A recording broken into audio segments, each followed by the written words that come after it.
Welcome, everyone, to the Islanders Never Say Die podcast. I'm your host, TJ, and with me here, as always, is our NHL analyst and expert, the grumpy old man. They say there's no shame in his game because he is always the same. That's me. Grumpy, how you doing this fine Saturday evening? Oh, okay. How about you? Doing well. Your hair looks all cattywampus, Grump. No, actually, I put a little juice in it, but I didn't really calm down over here, so it's looking a little AJ Malesko-like, shall we say. But I'm going to battle through. See, I need a haircut, actually.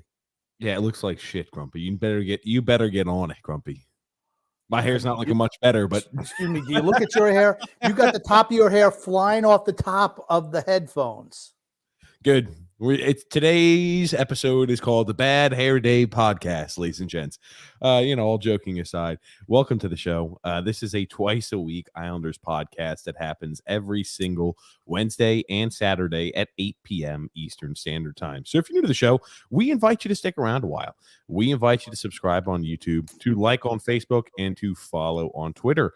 Also, if you're a returning guest, or even if you like the show, you're brand new and you like the show, a big way to let us know is by leaving a thumbs up, too. Apparently, it helps the algorithm, and it gets the word out of the grumpy old man and TJ's word out there to more listeners. Apparently, it helps that algorithm, so make sure you leave a little thumbs up. Today's episode is going to be a drum roll, is going to be a call-in show, ladies and gentlemen. So we'll have that up and running. It'll be a call-in show. It could be fun there. The NHL season is right around the corner, and we'll pose. We have two questions to ask, and we'll pose to the listeners and the call and the people calling in on the show. And Grumpy's probably going to go ahead and get himself a little pen and paper that he'll go ahead and start working on. He could check mark. I'm not doing that today. Did you keep looking at your hair, man? Yeah, because actually, I think they make you feel self-conscious, Grumpy? No, because I knew it looked crappy, but actually, I think it's just a color thing with my blonde highlights. Oh, is that what it is, huh? Your blonde highlights? Yep. Oh man. But yes, for those of you who are new to the show, welcome. Also, one other housekeeping item.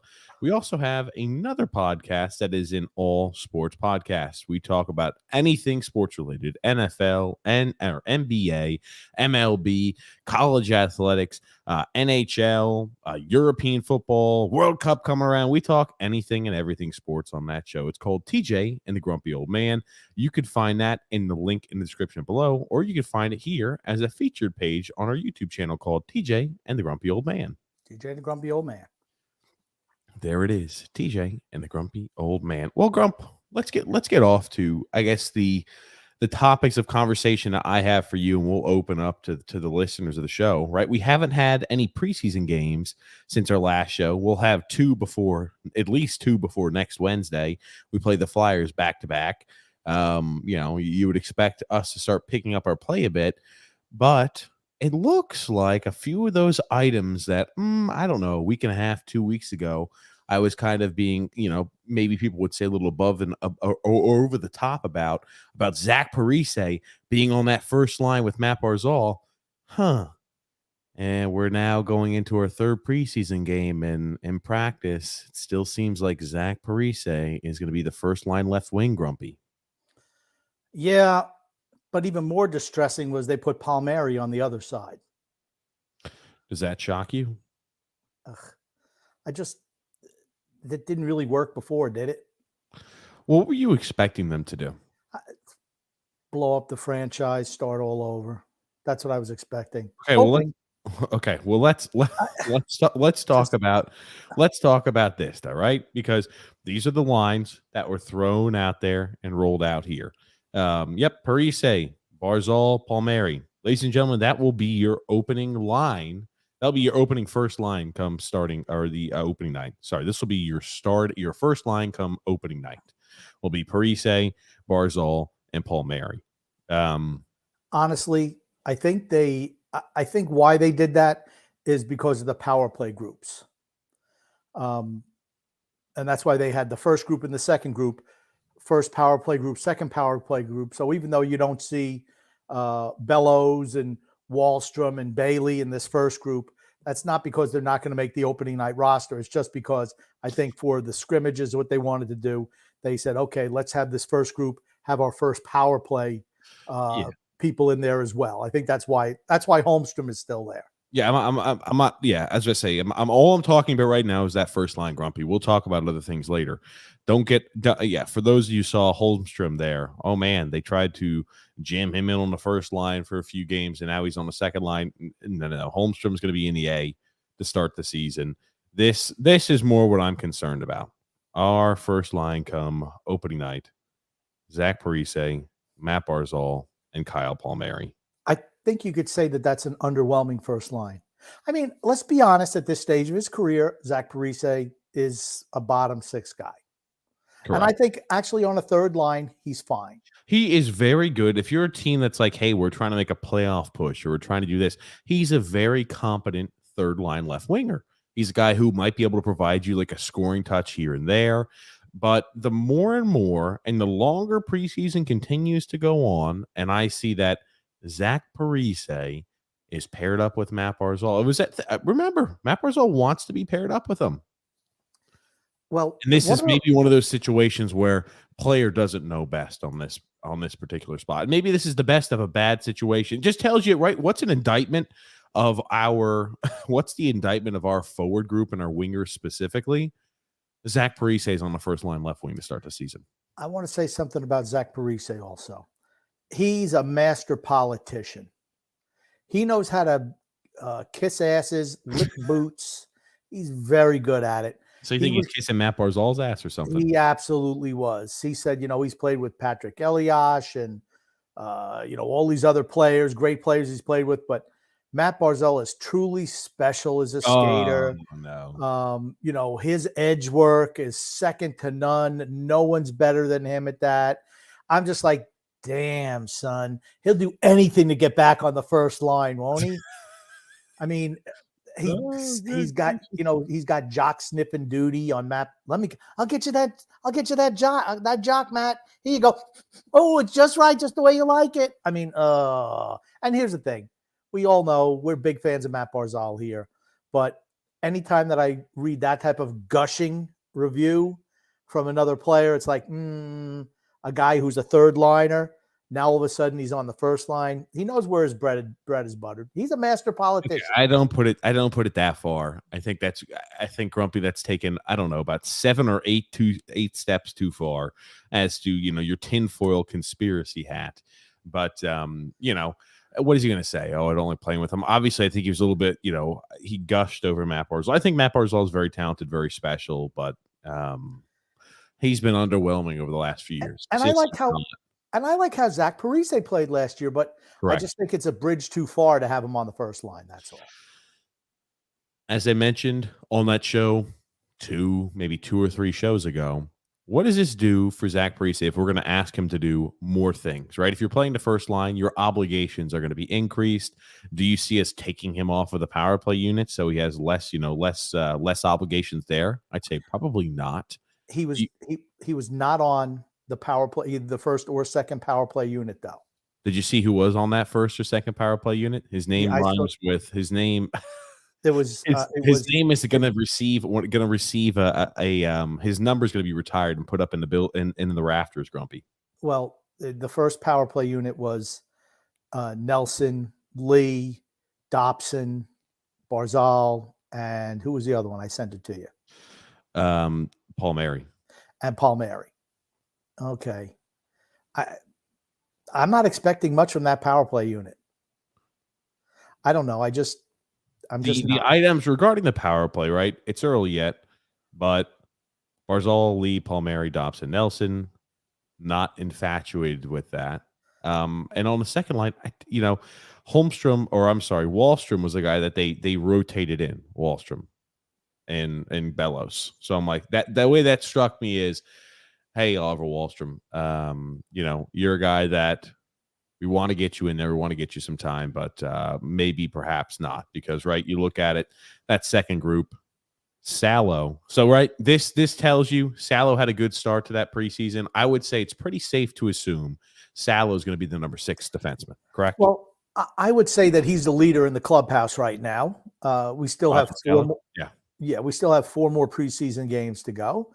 So anything can happen, but I think, right, it's his job to lose right now. And going into the offseason, That's what we wanted, you and I. We said, we'd love to see Salo with with Mayfield, and then potentially to help Salo get acclimated to the NHL, maybe a veteran defenseman, not a Dennis Cholowski, or somebody like a Calvin DeHaan type, a veteran, not, like I said, not some 24-year-old who just can't hack it. But you know what? If Robin Salo comes out and proves that he deserves to be out there on the ice with Scott Mayfield, we don't need that veteran. So hopefully that's the case. Josh Bailey is the issue, obviously, I still have there. So just don't expect massive change regarding our ideology, regarding line combinations, regarding any of that stuff. I feel like we're still going to have those same pressure points and perhaps those same issues that we had under Barry regarding questionable decisions of who he rolls out there and what it looks like at the time of games. Josh Bailey on that power play once again. When is enough with him on the power play? Jesus Christ, he doesn't shoot the puck. When's the last time he had a power play goal? I seriously I couldn't remember if we scored one last year, but it's like he goes double-digit games every single time with in between power play goals. The guy just doesn't shoot the puck enough. We're putting him out there on the power play, and we wonder why our power play is anemic, one of the worst power play units out there. He goes double-digit games just scoring any goals, or even double-digit games without shooting the puck. So, like I said, on a power play, you got to have guys who want to shoot the puck. He's not one of those guys. Hopefully, it's not going to change. And you ask when the next time he's going to score a power play goal, probably when he's playing NHL 25, because that's when his contract will be out and he'll be, just playing on the, it won't be him. He won't be playing as himself. He'll be playing as somebody else. If you played that game, I bet you Josh Bailey never scores a power play goal. I couldn't tell you. I'm not one of the guys who plays that game, but I would assume that he's probably not great. I mean, if his shooting stats are realistic, I would assume it's not great. But it's a little worrisome. I like what I saw out of Zach Parise last year. Do I think that the 38-year-old can now handle a more robust role in this offense, a more robust role for this team? No. Logic would say that the 38-year-old who had been with Minnesota, who didn't really foot it there in the top six role, who came to us and he found a fantastic niche as a bottom six guy. The effort was there. The hustle was there. I liked everything I saw out of him, and now we're going to bump him up to a higher role. I just hope he's able to take that. And another item we had mentioned before is the goal is, if we're in the playoffs, what do the results look like in the playoffs? That's important. What does it look like when you're playing the 38-year-old 17-ish minutes a night because he's playing on the first line? What do his legs look like and the tread on his tires look like at the end of the year?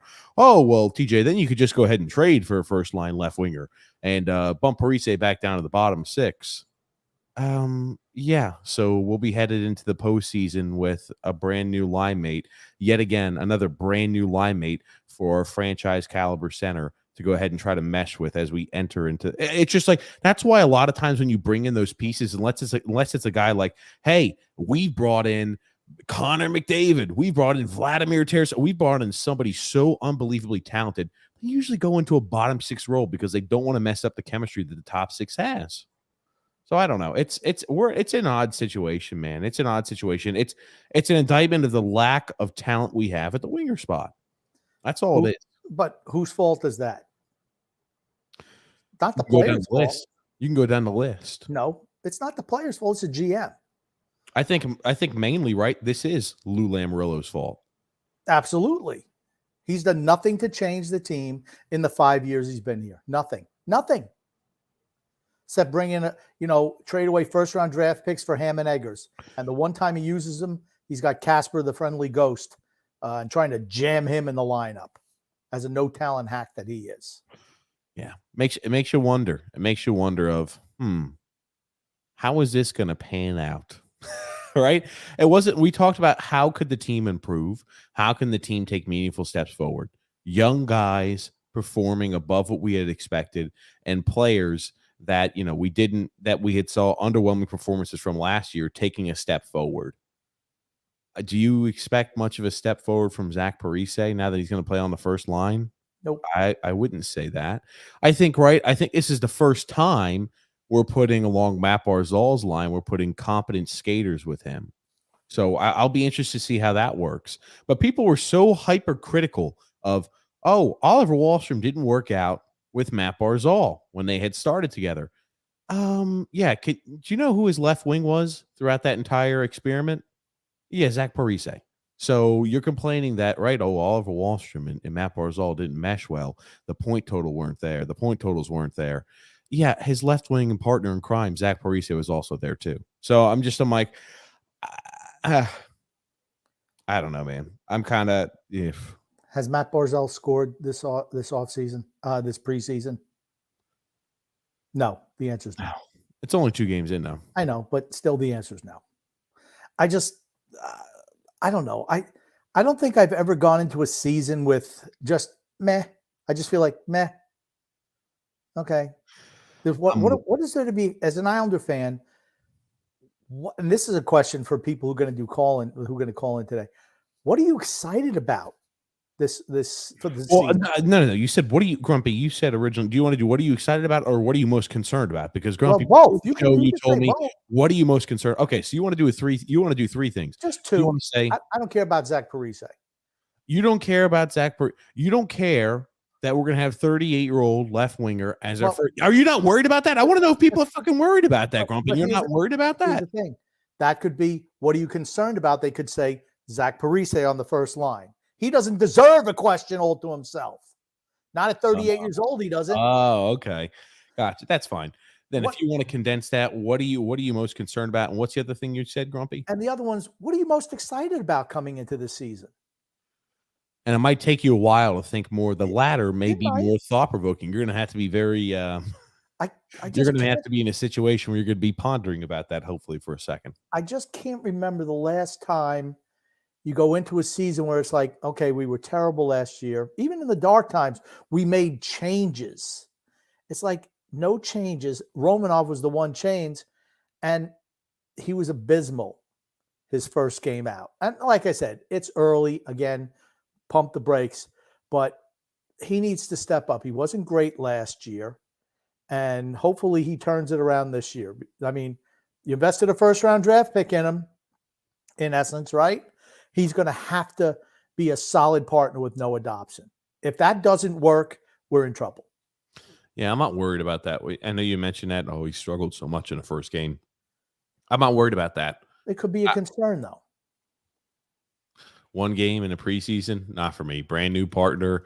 I think that's going to sort itself out. I have no concerns with our defense and goaltending at all. My concerns line up with the lack of winger depth, the lack of top-end talent on the wing, and what type of implications that's going to have on the team and on the season. If we're rolling out a 38-year-old at the first line left wing, how does this look later on down the road? Not just today, not just for the first 20 games or 30 games. How does that look later on down the road? How do those guys hold up? We're an older team. And what type of style we're going to be having, right? There's a lot of question marks around it. What I'm most excited about is what? What are you most excited about? I will ask. What are you most excited about, DJ? To be honest with you, maybe Oliver Wahlstrom stepping into his own, or young guys overperforming what we expect. Right? I'm not going to say I'm excited to see Atu Ratu maybe crack the lineup at the end of the year. Like I really can't say I'm excited about much at this moment. And I don't know many other fans who are either.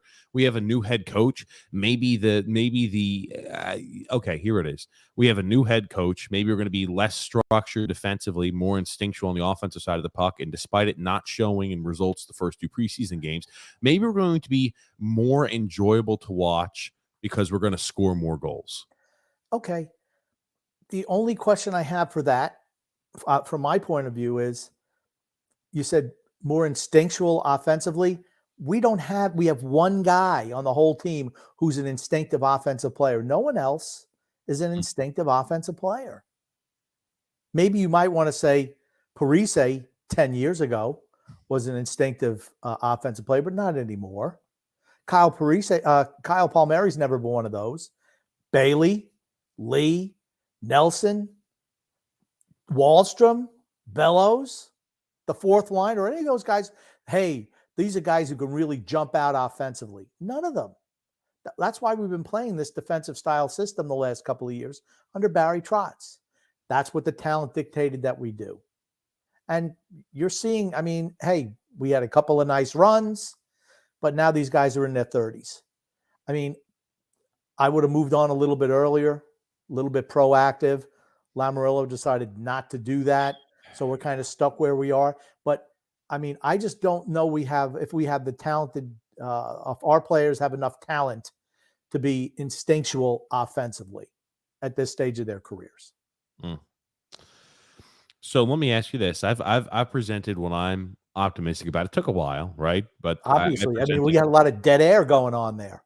It's okay to have dead air, right? It's not an easy question. That's that's one of the tougher questions we get. What did we have? We didn't do anything this offseason. The piece we added was a defensive defenseman.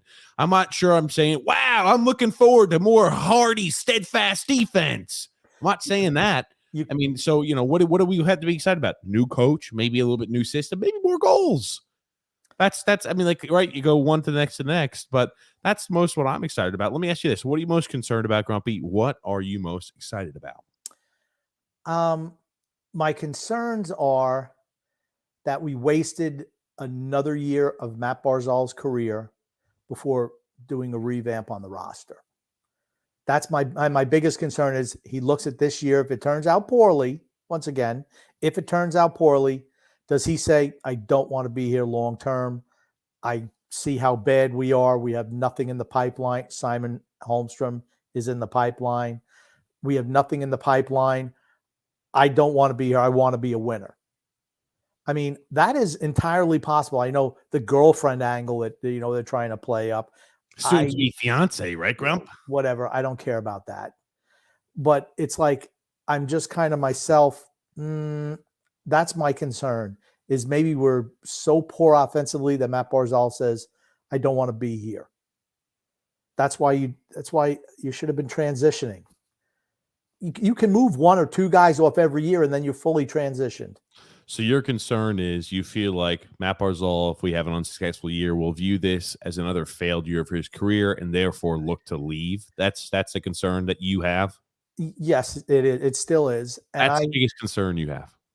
Yeah, I don't think we're making the playoffs. I just don't. I have a question for you.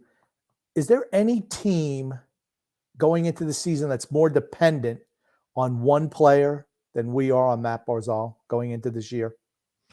Well, no, we have such a great complement of players, Grump. No, they all are able to feed off each other, and we don't rely on one player or one line to score goals because we rely on 4 hard lines working every single shift out there to provide scoring touch for us, and that's why we're successful in the postseason, Grump. We just have to get there. Yeah, but that's the previous coach. So, I mean, there has to be some type of subtle changes. Anders Lee said he expects things, to be much different under Lane Lambert, which makes me say, gosh, what did he think about Barry Trotz? I mean, but, for me, I think that there's no other team in the league that's more dependent on the success this year on one player like we are on Matt Barzal. We needed to get him some wingers. I think it's going to be a Herculean task for him to be able to put up a point a game with the guys on his wings. So you're already worried that Matt Barzal may not fulfill expectations that fans have because of the cast and character that's around him. Yeah. I mean, that's my biggest concern. Can he find 2 wingers to gel with? I would have loved to see a sniper on one side. I don't consider Palmieri that. He's just a jag. There's no upside to him. No upside to Zach Parise. I mean, you can have one of them on that first line, but 2, both of them, 2 devils. I mean, I don't know. I don't like that. Is it because they're devils that you don't like them, Grumpy? They're losers. They're career losers. That's what they are. They're the devils. This is not 1990. Parise was with them when they were Parise was with them when they were successful. No, he wasn't. He wasn't one there the last time they won a cup. He wasn't there in 2003. Absolutely not. I thought he for certain was. 19 years ago? No, he was not. He was not there on that cup winning team. He was not there on the cup. Was he not there when he was 19, 20 years old? He was on that team. He was not there when they won the cup. You can look it up. I'm about to look it up. I'm looking this up. I'm pulling you up. Oh, man. I mean, he's a loser. And he personally he's a loser, but he's played on losing teams his whole career. Think about how long he's with the Devils. When was the last time the Devils were good? 10 years ago? I know they had the one year that they went to I think it was the Cup Finals and lost. He was there for that year. That's what I'm thinking of. But, I mean, they kind of caught lightning in a bottle that year. The Devils have been a bad team, too. We've been a bad team. I don't know what that is. I try to pull up these stats, and these stupid freaking ads go ahead and just I mean, we've been a loser franchise for a long time. Except for the last couple of years, we've been a down. It's tough. When a team has a losing mentality, it's difficult to shake that. If you go in... I think we shake that effectively. I'll say, like, you have to change the culture. You can't bring in guys like Palmieri, J.G. Pajot, Parise. These are all guys who came from losing programs. I'm going to, like the New York Yankees. There's something special when you put that uniform on. They're used to winning. You get an oomph because, you know what? Hey, we're the Yankees. I don't think anyone thinks that about the Devils or the Ottawa Senators or the Islanders, for that matter. I mean, if you like the Montreal Canadiens used to have that aura about them. Tampa Bay has that aura about them now. You go to Tampa, we expect bigger things. You play better. It's just different. It's a different atmosphere. And I'm not trying to put the Islanders down. I'm really not. But sometimes you got to shake it up by bringing in some guys from other organizations. Sometimes it works. Sometimes it doesn't. Look what the Devils did. They bring Dougie Hamilton in, right? Then they bring in Palat. Overpaid for him this offseason, right? Yeah. Let's be honest. Overpaid for him. I'd agree. But they're trying to bring that winning mentality in. When you're getting guys from the Devils or from Minnesota, well, he came from Minnesota, but Minnesota wasn't good. Minnesota realized something, didn't they? Suter and Parise gone, all of a sudden, boom, they take off. Maybe those guys are part of the problem there. I mean, it's just a mentality. Some teams have it, some teams don't.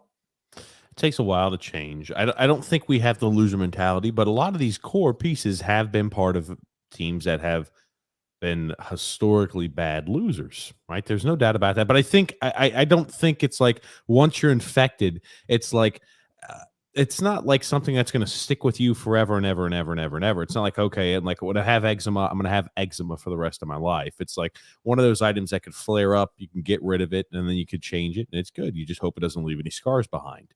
But what I'm thinking about this team for right now, I think, this is obviously a make or break year for them. I don't expect many positive things from them this year. I think the toughest ask for them, most optimistic I can be about this team is, hey, we make the playoffs. That's the most optimistic I could be about this team, to be quite frank. Okay.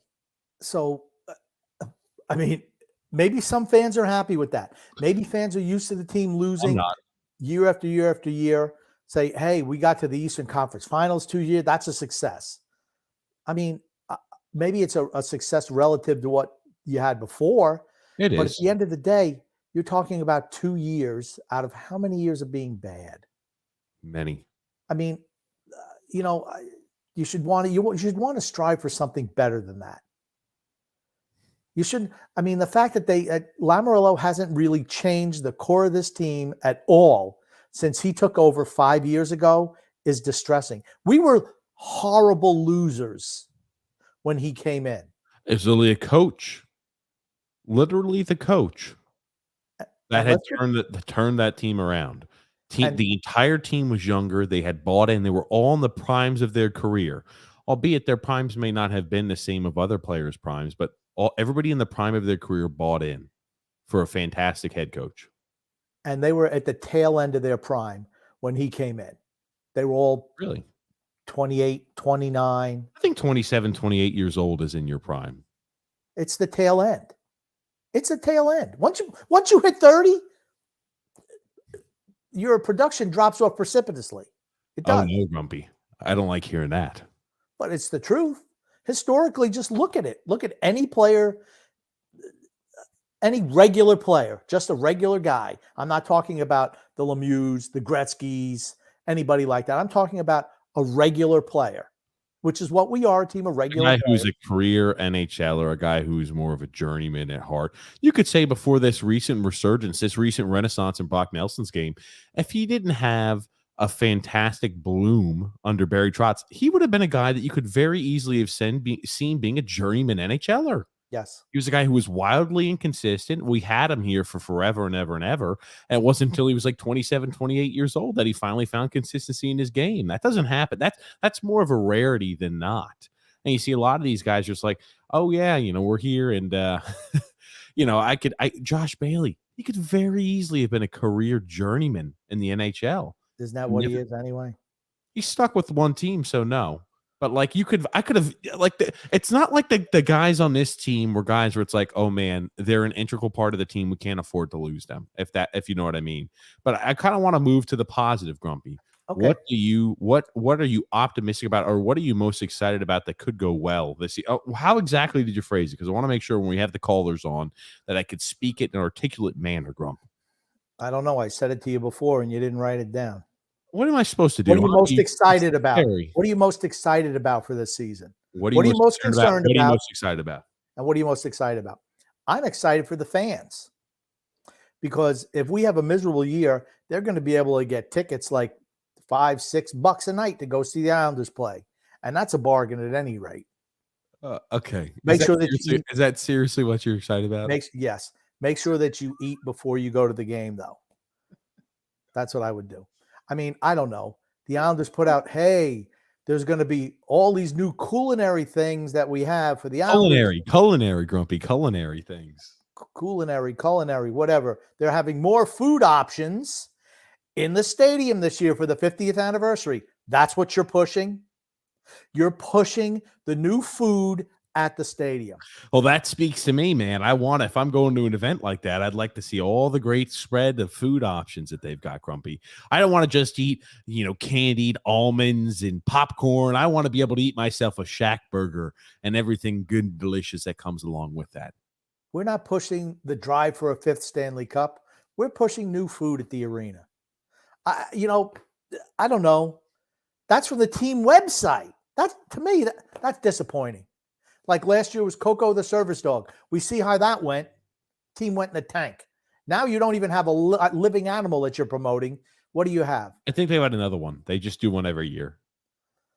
I don't know, but we didn't see about him. Last year was Coco this, Coco that, Coco on the ice, Coco licking his nutsack, Coco rescuing somebody at a fire. I don't know what Coco did. This year, hey, we're going to have some new fancy food for you to spend ridiculous amounts of money on at the arena. Tickets are going to be cheap, but you really got to pay out the nose to get those concessions. Dude, I was about to say, you might as well, you can't tailgate either. So I guess you have to sit quietly in your car. Maybe if it's a Friday, you can listen to the radio. You could sit in your car, listen to the radio on a Friday, get blitzed in the car, stumble your way into the arena to get ready to watch a fantastic New York Islanders team. Yeah, Islanders. Imagine this. Imagine the draw. What do you think around game 50 or 60 the draw is going to look like if you're watching the New York Islanders play against, I don't know, let's just go ahead and say the Columbus Blue Jackets. What do you think? What do you think the fan turnout's going to be at UBS Arena? And let's say a Friday evening, right? Friday night. Yeah, it's the weekend. What do you think the fan turnout's going to be, Grumpy, for Columbus? Tuesday, a snowy Tuesday night. Ow! Good Tickets. gracious. Tickets. We will give you money to take the tickets. $1 special. We're going to waive all the fees on the secondary market. Oh man, they can't do that. They can't do that, Grumpy. That's how those companies make all their money. They're not going to waive any of that stuff. I mean, there's nothing that really excites me. I think we're going to have to be in the season before we find something exciting. Last year, I was excited to see Noah Dobson, right? To see him play, to see Ilya Sorokin, take off. That's what I was excited about last year, seeing how the young guys develop. This year, is there anything that says, ooh, yeah, we haven't seen this before. I'm excited to see how we develop, or I'm excited to see how we play.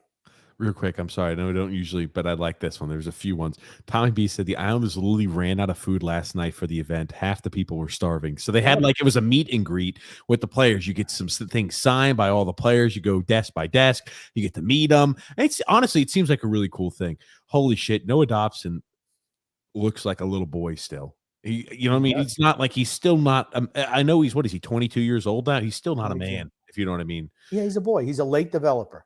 He is a late developer, but like they have, my God, they ran out of food, Grumpy. You cannot run out of food in an event like that. I don't care if you have to donate it to the freaking homeless. You do it as a tax write-off. You absolutely cannot run out of food when you have an event like that. What are people going to remember at the meet and greet? They ran out of food. Do I have to get McDonald's before I go this time? They're not going to say, hey, I got to see the arthritic hands of Zach Parise at 88 years old sign an autograph. No. I couldn't get myself a hamburger or a hot dog or an order of fries or a drink. Oh, no. Hey, we got a water fountain over there. You can drink out of that. How do you run out of food? It was only for season ticket holders. It was just for season ticket holders. You'd feel like they'd have, we have this many season ticket holders. Let's just crunch the math and numbers because we know exactly how many season ticket holders we have. We know exactly how many employees we'll have here. We could pull it down to every single person that will be here. It's better to have too much food than not enough. Exactly. And I'm not saying that you have to have a gourmet meal for the people, even if it's just hamburgers and hot dogs or chicken fingers or whatever it is they sell there. I'd be down for some chicken fingers, man. I could go for some chicken fingers myself. Oh, buddy. JK also, I'm sorry, I kind of went out of order because we're going to read the ad and we're going to open up the phone lines. But JK said the Islanders are promoting the Drive for Five, the 5 major food groups, Grumpy. That comment was fucking gold. And I'm like, I cannot wait to do that till later. I have to do that now. Jake, that is post of the night.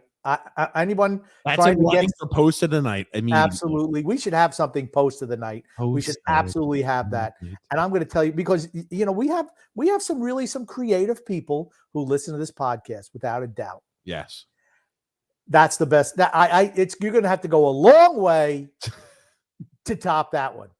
A long way, a long way. Oh my God. Oh man. But let's get to today's ad read. And then we're going to open up the phone lines because we have the questions of what are you most concerned about and what are you most excited about? Maybe another concern is if I go there and I don't eat before the game, are they going to have enough food for me? I'm going to say during the regular season at those prices, they're going to have plenty of food left. Well, with so few heads in the arena. How do you do that? How do you do that? How is it possible that an event like that, you don't have enough food? Well, you know what it was? You remember how Lou Lamoriello kind of looks down on the plebeians, the people? He owns that team. Remember how he looks down on the people? Well, he determined to go ahead and single-handedly be a proponent trying to fight obesity. So he said, what we're going to do is we're going to look at what a normal food size is for an adult average American individual, and we're going to go ahead and cut that in half. You're going to only eat half your meal tonight so you can go ahead and fight obesity. That's what he's working towards, Grump.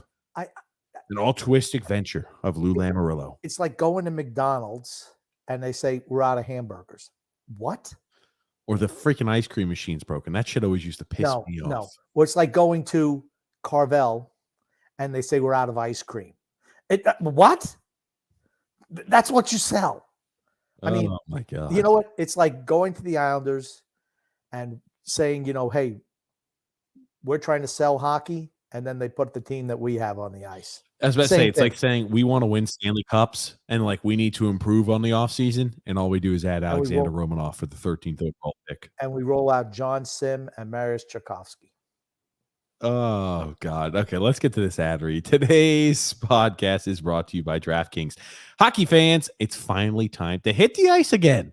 And thanks to DraftKings Sportsbook, an official sports betting partner of the NHL, you're in for a season of a lifetime. New customers can bet just $5 on any team and get $200 in free bets if they win. Again, so like if you're watching the New York Islanders, right, you could very easily say, maybe they're not going to win a few of those really tough games they got at the beginning, but hey, maybe they'll surprise. And if that wasn't enough excitement, you can turn small bets into even bigger payouts with same game parlays. Combine multiple bets, just like which team will win, how many goals will be scored, and more, and you'll have a shot for an even bigger payout. DraftKings is safe, secure, and reliable, and you can deposit and withdraw your cash whenever you want. Download the DraftKings Sportsbook app now and use the promo code THPN and bet $5 on any NHL team to win their game and get $200 in free bets if they do. Again, that's promo code THPN at DraftKings Sportsbook, an official sports betting partner of the NHL. Minimum age and eligibility restrictions apply. See the show notes in the description for additional details. Impressive. Most impressive. I was about to say, Grumpy, I'm already in mid-season ad reading form. Well, Grumpy. they probably haven't changed that one in a while. It was brand new. Oh, wow. Look at that. Yeah, Grumpy. Hooked on Phonics. I was hammering the Hooked on Phonics this last weekend. What about, do we have another ad to talk about? No, just that one. Oh. We don't care about Raycon was only for a month, and they were going to determine whether they wanted to continue or extend it. Oh, okay. So, well, hey, Raycon, you better do your best. Yeah. Oh man! I have no idea if they were actually supposed to send you something like that, like headphones. But I don't know. Anyway, I'll talk to you about it later after. But yes, let's start getting into a few comments, Grumpy. We've also opened up the phone lines. You can call in. It's in the top left-hand portion of the screen. 318-608-2245. 318-608-2245. Too bad it's not like a cool number, that you remember, like 8675309 8675. You ever listen to that song, Jenny? No. I've listened to the song. I've heard it. Yeah. Hold on. Hold on. I think I've heard that song. It's been you've heard it? It's been a long time, Grumpy. And the whole thing is, Jenny, somebody just wrote her name on the wall. Like, when you're in high school, it's like, yeah, we hate this girl. Let's put her name for a good time. Call her for a good time. Yeah, there you go. I mean, it's not like, hey, we like Jenny. Jenny's cool. Let's put her name on the wall. No, that's not the way it works. Hey, D-Cut, you're live here with us this D-Cut! I want to ask you, what are you most concerned about and most excited about heading into this season? Well, first off, TJ, you might want to cover your ears. Shout out to Isles Misery, all the boys, Brian Pausa, Scala, Frankie Kaplan. We always support you guys. So definitely a big shout out to the boys. Absolutely. What am I most excited about? I'm most excited about the chicken and waffles added to the menu. That's basically the only thing I'm excited about. Lack of excitement. The chicken and waffles, I think it's going to hit the spot, because last year the only thing that was excited after about game 3 was the little barbecue shack that they had downstairs that a lot of people didn't know about till the end of the season when everyone jumped on the bandwagon. But definitely the chicken and waffles. What I'm most concerned about, very easy, that old Scrooge Lamarillo. I'm afraid he's going to do something irrational, stupid, and trade away a first-round pick in a very deep draft, because his ego is so big that he thinks last year he built a cup team. He basically blamed the whole season on Trotz, and that's why he brought back the same team and brought back his assistant coach. And his ego is so big, I think by January, when the team's 10, 12 points out of a playoff spot, he's going to do something irrational. He's going to trade a first-round pick for a ham and egger, and we're going to have another year without a first-round pick. This guy will be in the grave, and we'll be suffering. Thanks for the time, boys. I'll talk to you later. Thanks, D-Cut. And that's a D-Cut from Isles Misery Rated R, that fantastic Facebook fan group of the New York Islanders. Absolutely. One other thing that's really big on Lou Lamoriello is probably his prostate. That's right. But I think that's a good point. Concerned about Lou, dude. That's it. That's a big concern. I'm thinking, here it is. I'm thinking like this. I'm thinking, okay, can we make the play? What am I concerned about for the team's immediate success? Man, the forest for the trees. Let's say, we don't make the playoffs this season. As long as Lou doesn't do anything drastically unbelievably stupid, we can start the revamp process. Could you imagine he gets his grubby little fingers on the thought that, oh, we're getting off to a little bit of a rocky start, but I know this team is good enough to win a cup. I saw them go to 2 Eastern Conference finals. We just need intergeneric NHLer here in order to turn us around this season. And he goes ahead and makes a freaking astronomical pay. He pays way too much for an average NHLer, and we're left not making the playoffs or being a first-round exit and giving up another first-round pick in this year's draft upcoming. For me, I don't see him doing that until the deadline. He's never proactive on anything. Maybe this will be the 1 year he is. Yeah, but he's never proactive on anything. I can't see him doing that. Does anyone really think we're going to beat Florida on opening night? I think we're going to get annihilated by them. If Florida's sleeping, maybe. Maybe if they're wiped out by the hurricane, that's about it. Oh, good gracious. I'm not sure. I'll be interested to see kind of how we look preseason games aside, right? Knowing that we said got to take all these preseason games with a grain of salt. But what do we actually look like when the puck is dropped? What do we actually look like? Right. And that's what I've been disappointed in. Not results. I don't care about results. I don't care about, a guy missed an empty net or a wide open shot. No. How do we look out there on the ice? We looked, outclassed against the Rangers, and really not much better against the Devils. That's a concern. Let me tell you something about the Flyers. I know we play them twice in a row. Everyone knows my hatred of the Philadelphia Flyers. They're going to be, and I'm not saying they're going to make playoffs, they're going to be a better team in the short run under John Tortorella, for certain. They will definitely have more discipline. How quick do you think they're going to have that turnaround, Grump? But hey, we got somebody live. You're live here teaching the grumpy old man. Who do we have calling in? Hey, it's Doug. How you doing, guys? Hey, Doug. How are you? Hopefully good. Hopefully you've got a cheery disposition about the fantastic season the Islanders are about to have. I do. I'm so excited this year to watch fast, exciting, super young hockey. That's because I live in Connecticut, and I'm going to go see the Bridgeport Islanders play. I'm going to see Ratti and Dufour and Grumpy's favorite Timon Holmstrom. At least I'll get to go see some fast, young talent and not slow, old hockey. Oh, God. That was it, guys. Just a quickie. Thank you so much, Doug. Thank you so much. I'll see you guys later. Thank you. Bye. What do you think about that, TJ? I Doug guess that's decided to watch Bridgeport. I've seen to watch the Bridgeport Islanders play, and I've seen Bridgeport, and Ratu was worth looking at. Salo probably won't be there. McLean was worth looking at. You know who wasn't? Simon Holmstrom wasn't. Maybe DeFore will be. He needs to improve his skating, but wouldn't it be great if William DeFore could step up and show something? Because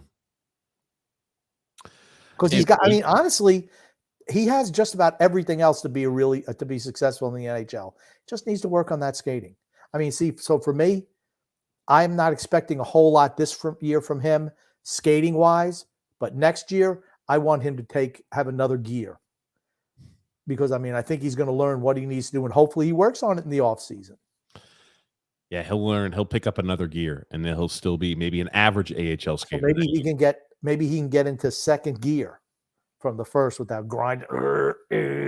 It's like he's driving a freaking rusted out freaking Chevy pickup from like the freaking 50s, and it hasn't been worked on a lot. And as he's shifting, just getting stuck in all the and it just no.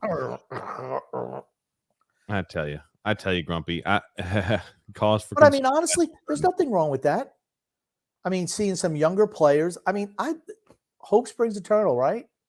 And as an Islander fan, that's what you've been looking for the last 2 decades. Hey, who are the next young draft picks going to come up before they fail on the NHL level? We're back to that again, huh? Almost. Very close. Everything's cyclical. At least we did have a little bit of a time period where we had a little bit of a renaissance. Isn't that right? A little excitement. 3 years. Dude, you know what? Those 3 years are the best 3 years I've ever had an Islander fan in my entire life. Not me. Not me. Yeah. Not everybody's as fortunate as the grumpy old man and all the older Islander fan base. We aren't. Yeah, that's So, true. The worst thing would be like if you were born like in I'm going to say, let's say 1975. You don't remember anything. So if you're like between 45 and 47 years old, you've never seen anything good. Maybe 93. That was it. Oh God. Got a few here. State of Survival says, what's your take on Matthew Barzal's comments? Is he staying? He says he wanted to have a contract knocked out before the season starts. Is that something that Lou Lamoriello ever does? No. I did have a question for you. I don't know if you saw it.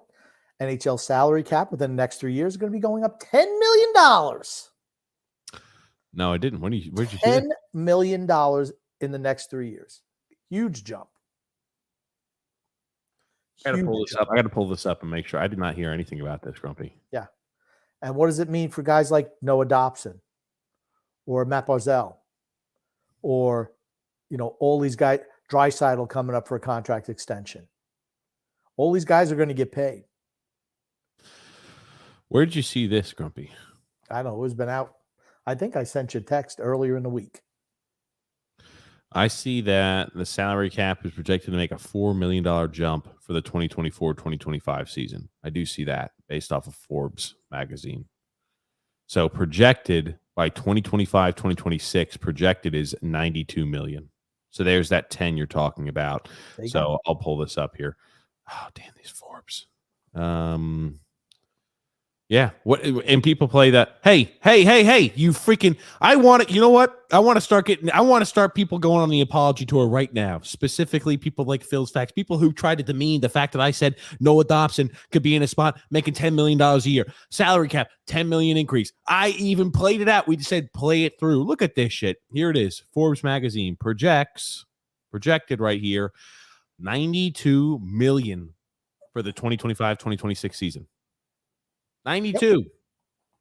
And that's what I said when you said, no way that Dobson's ever going to get 10 million. And I don't know if Noah Dobson's going to get 10 million. But here's the thing. If you would have locked, but here's the thing. If you locked him up, signed him an 8-year deal now, you would have been paying him what? Six and a half? I guarantee you he makes more than 6.5 when his contract comes up in 3 years, when you're going to see the salary cap go up to 92 million. Guaranteed. I'm not saying it's going to be 10, but even let's say it's 9.5, because of the way that the cap is and he produces. Then you made a mistake. He's putting up fucking 50 points his first, as he's coming in, he put up 50 points this year on a team that's just offensively bereft. I was about to say the bereft of scoring the puck. He puts up 50 points as a defenseman who skates well and is big. He is going to get himself a $10 million contract when this freaking bridge deal expires. Oh, well, isn't that a good problem to have that he'll get? No, it's called stupid, dumb, freaking financial planning. Christ almighty. It's called not being proactive. Every team locks up their young players now. Every single team except Lou Lamoriello. That's why he winds up paying through the nose at the end and has always had in his career protracted holdouts. Because he's not smart enough to think ahead, to be proactive. And not like I said, you could have easily locked him up for 8 years at 6.5 per. Easily for Noah Dobson coming off of last year. Yeah. Think about how much money you're going to save in the long run, 6.5, when instead of having his cap up be 9.5. That's how you wind up making dumb decisions, because you wait till a guy comes to be a free agent at 30 years old, and then you sign him to ridiculous long-term deals. Anders Lee, right? Even the little ones, J.G. Pajot, Kyle Palmieri, Matt Martin, Casey Zizekas. All that stuff adds up. The 1 million here, 1 million here, 2 million here. Signing guys who are in their 30s to 5 and 6 year deals. It's just asinine. Everything that fails from here on out, hey, we were on Trotz last year. Everything from here on out is on Lou Lamoriello. Not Lane Lambert, Lou Lamoriello. Somebody in The Athletic made an interesting, they tried to compare where the Islanders are from this year to last year. And it says, going from Barry Trotz to Lane Lambert is like just buying another house on the same block. It's not going to change much. I mean, what can we expect? That's honestly my biggest concern. Matt Barzal is one, but it's like, how much can we improve under Lane Lambert with this group of players? To me, that's a big concern. I mean, I thought that Barry Trotz did as good as he could, that anyone could have done, got the most out of that team. We just weren't talented enough to win the Stanley Cup, period. End of sentence, end of story. But do you think Lane Lambert's going to get more offensively out of these players in their early 30s? Maybe a little bit. Maybe a little bit. I don't see it. I just don't see it.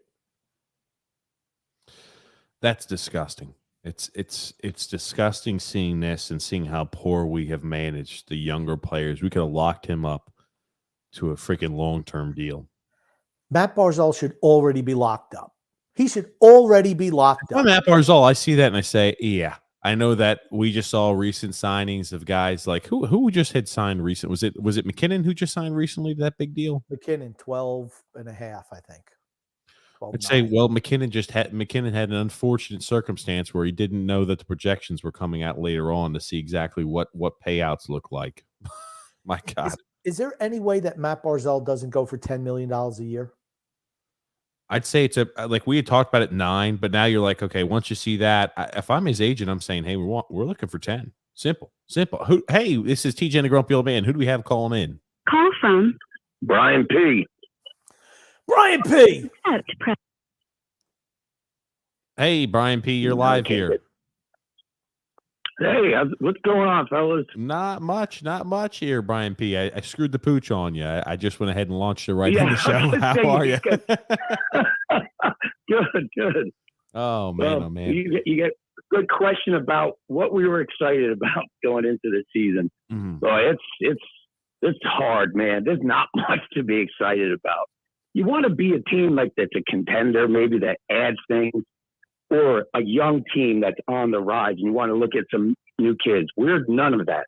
Mm-hmm. We're just the same old, boring roster that doesn't score enough goals. We've got to try to just hang on for 3-2, 2-1 victories all year, and it's not going to work. Lou has to go, please. He does. What are you concerned about, Brian? I've been concerned about the same thing for the last few years. We don't have anything in the system, and he trades away our first round pick for 3 consecutive years. And the only one he's picked since he's been here is Simon Holmes. I mean, that's rough, man. So I'm concerned about how long it's going to take to rebuild this thing when they finally do break it down. It's gonna be a while. Mm. We're in for a long haul, I think. I mean, I want to say probably going to take, because you got to get a new GM in. I'm going to say it'll probably take 4 years. I think it's going to take 4 years. You can turn around a team in 4 years. You absolutely can. Depends on who the pieces absolutely are. Can. With free agency and being smart in the draft, you can turn a team around in 4 years without a doubt. But it all depends on who our next GM is. Yeah. Right. But I'd like to see us start moving out pieces now. Like if I'm expecting us to not be in very good position. So this trade deadline off season, let's try to get what we can for some of these guys. Will Lou do it? I don't have any confidence. No confidence. That seems to be, in unison there. At the fan base, and again, I'll say that the people who listen to this show, the people who comment in, are usually more realistic than other fans. But I'd say the fan base as a whole, is a little bit more downtrodden going into this, much more downtrodden going into this year as opposed to the last two seasons. Yeah, it's just feel like there's just nothing. I mean, we did nothing this offseason. It's very dull and limp. That's it. Limp. Limp. Blue knows a lot about that. Dull and limp. Oh God! What a way! What a way to end the call. Let me Thanks ask so you a quick much. question, Go ahead, Brian. Nick Grumpy. Are you a season ticket holder? I'm not. Okay. I go to like 3 or 4 games a year. Okay, I try to go to like 3 or 4 games a year. Well, hopefully, if you wait towards the end of the year, you get them for like $5 a ticket. So maybe that'll be definitely. Big Christ. There you go. Oh, man. Always a pleasure, fellas. Thanks so much for the call in. Thank you. Thanks, Brian P. There it is, Grumpy. Brian P. A good conversation. My God, limp and dull. Isn't that something, Grumpy? But he's not lying. I mean, but I think that's the way most Islander fans feel. It's like, okay, we're not a high-scoring team. The only way to get people excited, if you're not a team that's exciting to watch, is you have to win. I mean, consistently. We saw in the first year that was not COVID affected, we didn't win. We wore down at the end of the year. What do you mean? That was not COVID? Oh, you're talking about this year. Well, the first year when Trotz was here, we won, and that was not COVID affected. Yeah, but Those guys were what, 28 years old, 29, 27? I'd say like 26, 27 in the primes of their career. Well, I'm going to say 27 because they're all in their 30s now. Okay, sure. I mean, like, that was we're well past our peak with a lot of these players. But I don't want to get too far down that road. Anthony R said, you guys should do a live podcast at a game this year. We only have one option for that. I don't know, Grumpy. I kind of want to enjoy it. If I'm going to a game, I want to kind of enjoy it. Here's the thing. If we do go to a game, I'd want to do a live podcast from UBS. Yeah, that would be more fun. I was about to say, yeah. So if we do go to a game, that's what. And it's pretty much empty seats, so we could sprawl out across the entire row if we wait late enough. Set everything up, take up a whole row of seats, no problem. Grumpy, do you have any plans in March? March of what year? Of this next year. I don't know. I'm just joking around because that's a time period where seats are going to be just empty houses. Could be before then. Oh, I'm saying by then it'll definitely be super empty. Jurel said, I just wanted to wish everybody a happy Croctober instead of Brocktober. A little right? We expect him to be good. He's good every October. Well, let's hope so again, right? Mm-hmm. Absolutely. Frank K, grumpy old man, says, supposedly the meet and greet was a shit show yesterday. I couldn't go. I had a dentist appointment. Well, he was lucky. What do you think was better, going to the dentist or going to the Islander meet and greet? Dude, I got a fucking dentist appointment on Wednesday and I'm dreading it. Oh, man. I'd rather go to the meet and greet. The dentist is not a fun place to be, my friend. All I know is when you lived at this house, you never had any cavities. I was also younger then. The older you get, well, yeah, that's right. Here's the thing: you should be a little bit smarter as you get older about dental hygiene. You should never get a cavity when you're an adult. I don't know. I hope I don't get any cavities. I'm worried about it. Your mom and your daddy always made sure that you had good dental hygiene. Anthony R says here, I'm not even looking forward this year. I'm looking. It's just going to be bad hockey.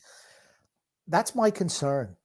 I don't know if the Flyers game is on TV tomorrow or if we can watch that in some way, but I am really I want to see how we come out our compete level against the Flyers because we didn't compete the first 2 games.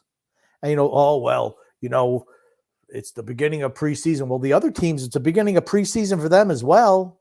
They seem to be able to skate circles around us, actually. When people talk about, the preseason doesn't matter. Yeah, the preseason, it doesn't matter wins or losses. What matters about the preseason is what you see on the ice, line combinations, what you're going to expect from the team. This is the team that should be playing with a fucking chip on their shoulder. They've told us that all season long. If you're playing with a chip on your shoulder, you're like, God, yes, man, that's what I'm talking about. I'm in a spring game, or I'm here. Yes, preseason's back. That's what fucking playing with a chip on your shoulder is. Not like we're not skating hard, we're not doing this, we're doing that, kind of going through the motions. That's not playing with a fucking chip on your shoulder. I'm going to tell you what. I watched a little bit of the Seattle Kraken Vancouver Canuck preseason game yesterday. You want to know who looked really good? Who's that? Matthew Beniers. Oh, man, he's fantastic. He's really good. that Seattle team, you think about it, right? And you have the guy here, Shane Wright, who slipped all the way to him at 4, I think. And again, the guy was like, hey, you're going to be the number 1 pick for years and years. Pain for Shane. Endure the pain so you get Shane Wright on your team. All of these, he slips all the way to 4. But the Berniers kid was He's really freaking good. He's phenomenal, man. Really good. They had team again. They're going to be better than us before we revamp our team. Team speed. It's so important in the NHL today, particularly the way the game is played. So important to have team speed. We look like slugs out there compared to other teams. I'm just like, look at all these teams skate. I'm like, do you know how good you have to be talent-wise and not dedication, but like, what the heck's the word? Discipline-wise, you have to be to compete with a team that can skate rings around you. It's so difficult. I mean, that kid was phenomenal yesterday. He can really move. That's what we need. We need more team speed. Frank K said, don't worry about your hair, Grumpy. He's going to lend you some of his. He's Thanks. got plenty to go. Frank could just get like a little trim. Just take a couple of inches off. That'd be enough to cover me. Joseph C says, think there'll be any intriguing guys who end up getting cut before the postseason's over, Grumpy. Well, Alexander Galchenyuk was cut loose from his PTO. Now here, you want to hear a bad take, one that certainly did not age well. When we first started this show, many years ago. You always wanted Galchenyuk. I wanted Galchenyuk, and I wanted to move Brock Nelson to get Galchenyuk. What a bad freaking decision that would have been. That didn't age well. Yeah.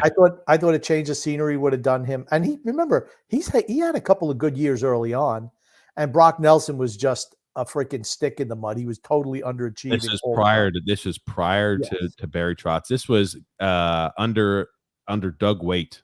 Yes. This is Brock Nelson under Doug Waite we're talking about here.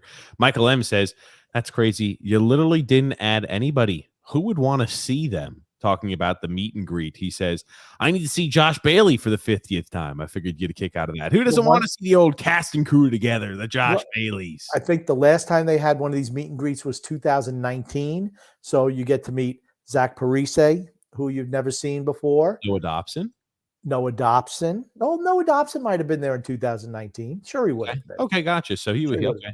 But it would have been who? Romanov. Yeah, Romanov. Parise, and then Palmieri. So there's 3 guys in 3 years.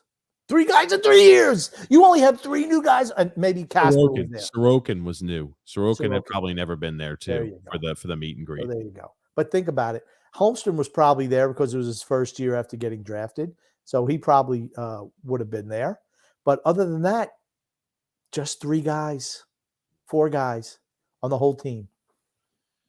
Who doesn't love that though, Grumpy? Who doesn't love it? You get to meet all the new. It's like getting reacquainted with your pals and friends, is all it is, because they're all so similar.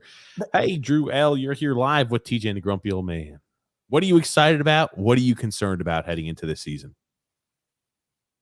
That's a tough question. I mean, there's obviously a lot to be concerned about. The young guys not getting the opportunity, Lane Lambert possibly being an inept coach, lose decision making.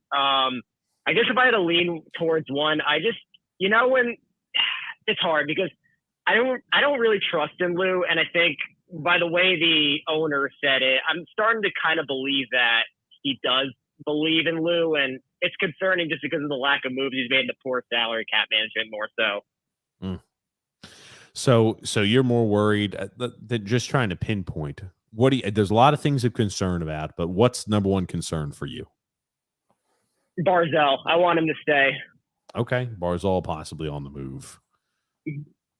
Yeah. And I guess just mainly when possibly if we become so bad, which by the way, that's exactly what I hope. I hope we were so bad this year that both Lou, like the whole Lou regime is gone. I think at this point he's served his time, but I don't know if he said this, Grumpy, but he can't do it anymore. Just can't do it. He's 80. And I feel like he's 80. And, the thing was is that if Lou really could have done something in this free agency, even if we struck out on Gaudreau, I just think that Ilya Mikheyev guy was such a good transaction. Would have been just such a fantastic transaction for us because he had like 70-point upside. I could see it in the guy. He's got blazing speed. He's 6'4" and he's 220. Like, he's basically Anders Lee, but quicker. So that's what I saw. But I guess my overall thoughts on this year is just to really stake it up. Like, I want to be, in a way, like a bottom 5 team because guys like Bedard and Matvei Michkov are in this draft. And both of those I heard is like generational type of prospects, like guys that never come around like that often. So I hope that we suck so bad that Lou gets fired by the owners. New GM comes in, Barzal gets locked up, and you got Bedard or Michkov coming in the system. So I guess you're that's positive. Where I'm kind of leaning to. You're positive. You're looking forward to is an early draft pick. Is that correct? Based off of that take. Yeah. Okay. I think if we get I don't think if we get like a top 10 pick this year, I think we could be stuck in purgatory for a while, and that's my biggest concern, more so if anything. But it's yeah, I guess that's it. So, well, thank you, Drew, for calling in there. But I mean, yeah, it's not a lot to be excited about right now, and I don't want to just like chalk it up to gallows humor. I think it's it's realistically there's not much to be excited about. Okay, I just want to say something. Can you put that salary cap information back up there for a second? Yeah, of course I just took it down, but yes, give me a second here, Grumpy. Yes, I'll pull that up. Talk about it though. Okay. What did you want to mention? When your GM, when his age is more than the salary cap, it's time to get a new GM. Oh, how old is he now, by the way? I don't give a shit. He's close enough where that joke works, to be honest with you. He's probably about 82 and a half. Yeah, so he'll be. He's 80. I think he's 80. He'll be 81 maybe this year. When your GM, his age, when he's older than the amount of the salary cap, it's time to move on from him. Christ almighty, these freaking ads on Forbes magazine. I apologize. But yeah, I was about to say, he's just the age. You can take it down. I just wanted to show that. I thought that was cute. I thought it was pithy. Pithy, and my side feels short. Here's the thing. If you're at a point in December where you're realistically out of it, like we were last year, if we did this, we went on a 40-game winning streak, we'd be in contention for a playoff spot. Do you remember that every fucking week I'd be like, hey, guys, what do we need to do in order to end up, God, we would do next game's a must win. How many wins do we need to have out of this clump of 4 games? The whole thing is you want to start moving your Mayfields, your Varlamovs, your whoever else you could, maybe a JG Parise. You're really going back in the day, Grumpy. Yeah. Maybe a JG Pajot. Guys who have some value. You maybe want to move them for first-round picks, or maybe a first and a second for a Mayfield, a first for Varlamov, maybe a first for Pajot. This way, you're kind of reloading. It's like, okay, we realize this group is finished, but now we have ammunition to go into the draft and get a bunch of high-end talent. That'll reinvigorate the fan base, without a doubt. We had some comments here. Status Survival said, I told you. I would put Parise and Palmieri on the first line last year when they rolled that line out. It looked good with really good chemistry. And I think that's Lambert's idea, but Trotz just shut it down. Okay, we're going to find out. Yeah. JK says, per Andrew Gross, William Defoe is a big guy. I think his lack of skating abilities would do that. Yeah, he's big. He's like 6'4", 6'5", something like that. He doesn't move well. Those guys, how many 6'5"? How many 6'4"? He's 6'4".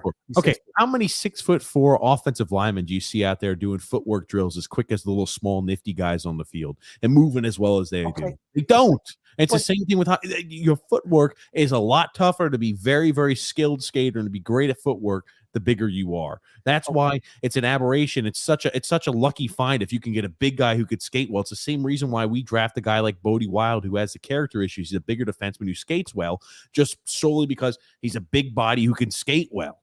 Okay. Which direction is the modern NHL going? Speed. Smaller guys, skilled guys. Okay. Less hitting, more speed. Right. William Defoe, I want to liken him to the movie King Kong at the end, where he climbs to the top of the Empire State Building and you got the little planes They're coming from the left, they're coming from right. They're just buzzing them all over the place. I think he wound up getting one plane, but after that, he falls to the bottom, crashes into this concrete. He's done. You have to be able to skate in today's NHL. It's imperative. Yeah. If your team is slow, you get dominated. Dominated. So this is not the King Kong when he's out on his own island dominating everything. So that was a Q. He was in the QMJHL. He was dominating everybody, scoring goals. And maybe he'll do a little bit of that in the AHL too. That's right. They took him off of Skull Island. They brought him into New York City, put him on top of UBS Arena. UBS Arena. I got it right for the first time ever, and then I questioned myself. You always do that. God, it's UBS, Grump. Come on. They got him. They bring him in. They put him on top of UBS Arena, and then they have a whole bunch of guys shooting at him from the parking lot. Well, not even the parking lot. So just little gliders, drones coming by, peppering him with shots, and he's going to fall down, and that'll be the end. Oh, good gracious. Good gracious. I like that. He's before Skull Island. He was at the Q. Now he's being brought to New York City. I'm not sure it meshes so well with the current NHL. And let's be honest, we're rooting for him to be a success. Right? Yeah, for certain. Because if you could identify a guy who's a 5th round pick who's going to be a consistent NHLer for you, just solely based off of where you selected him, holy crap, you have done a great job in identifying talent and identifying potential. Absolutely. I want him to be everything we could dream of, a guy who could put up 40 goals a year, a guy who could be a consistent 40-goal scorer, and a guy who, provides a little bit through assists as well. I want to see that. And he's one of those. No, probably not. He's one of those guys that I remember when they drafted him, I liked it. I wish they would have taken him in the 4th round. If you remember, we talked about the draft him in the 4th round, whoever they took in the 4th and the 5th, because when you're just taking shots at guys in the later rounds, you're looking for something that's exceptional in his game. With William Dufour, it was his shot, right? Great shooter. That's what you look for. Or a guy, all right, yeah, okay, maybe his rest of his game isn't ironed out, but man, he can skate like the wind. You could turn a guy like that into a 4th liner, potentially, but somebody, you don't want just some Hammenegger and Alexander Lundqvist. You don't want somebody like that. Oh, well, he projects, he's a solid this. He doesn't do anything well, but he's a solid player, can play on your bottom 4 line, your bottom line. That's not who you should be drafting. Look for somebody, if you're looking from like the 3rd or 4th round on, who has an exceptional talent that you could possibly hone into something in the NHL level. Yeah. That's what you're looking for out of those picks, Grumpy. You should be. Yep. Something that separates him. What does Simon Holmstrom do well? Can I ask you? Everything. He's smart. Play the freaking banjo is what he does well. Bing, bing, bing, bing, bing, bing, bing. He's the smartest. That's what he does. He plays the banjo well. Come on, you should know that. He's extremely smart, Grumpy. What his skill is, he's the smartest guy on the ice, and he gets even smarter every single year. John Smith said, other than Beauvillier, Parise, and Palmieri, they're the only, two. They're the only 2 with legs to keep up with Matt Barzal. I just think that that they're finishers. They're the finishers we need. You just don't think they're the finishers. I'm sorry. If I could fucking read today, yes, I just don't think they're the finishers that we need. Okay. What does it tell you about your roster? That comment from John tells you all you need to know about our roster. We aren't talented enough. When all you have is a guy who's 38-year-old, and I don't think Palmieri's a great skater. He's okay. For certain, but he's not like, oh man, Kyle Palmieri, fantastic skater. He's good enough. That's the highest level of skating that you have on your team. Your team's in trouble. It's like in Rocky 3, when Rocky comes up to Hulk Hogan, he says, hey, how about after the match we get a photo, okay? He's like, you're in trouble, man. And he just shoves him into the ropes. That's what I feel like our team is like now. We are like Rocky getting shoved into the ropes by Hulk Hogan. You're in trouble, man. God almighty. Scott L. Grumpy's got a comment for you. What'd you think about my Rocky? I thought it was pretty good. I am. I'm trying to bounce between like a million different things right now. So I thought it was good. Sorry I didn't give it the credit it deserves, but I'm trying to get everything queued up because we're not doing every comment in the world tonight. We just are trying to pick select ones. But yeah, I thought the Rocky was good, Grumpy. You're in trouble, man. And the Hulk. You're in trouble, man. Grumpy, I'll how many read it. for you to I'm read? sorry. I'm Okay. still trying to My balance a problem. million I got things it. right now, my friend. Scott Levy. Still you know what? Scott has been using that same Facebook picture. It's still phenomenal. That first line will never work. Will never work. There is nobody big enough to screen the goalies, battle in front of the net. I know Lee has cement feet, but at least he can make the goalie work and screen him, unlike the Unchkins.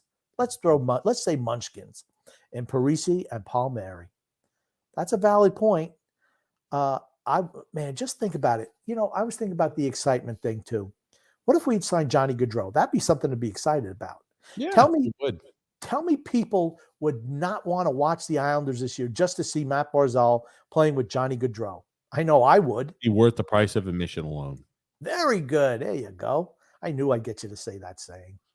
Grumpy. Goon says TJ and Henry. I think he meant Grumpy. TJ No, Henry. Remember I said that my middle name was Henry. You said that? Yes, on the TJ and the Grumpy Old Man show. Remember we were talking about the New Zoo Review coming right at you. When you were doing that, Grumpy, I was trying to probably balance a whole bunch. So no, I don't remember you saying your middle name was. Oh yeah, Hippo Henry. That's right. Okay, now I remember. TJ It was and Henrietta Hippo. Henrietta. That's right.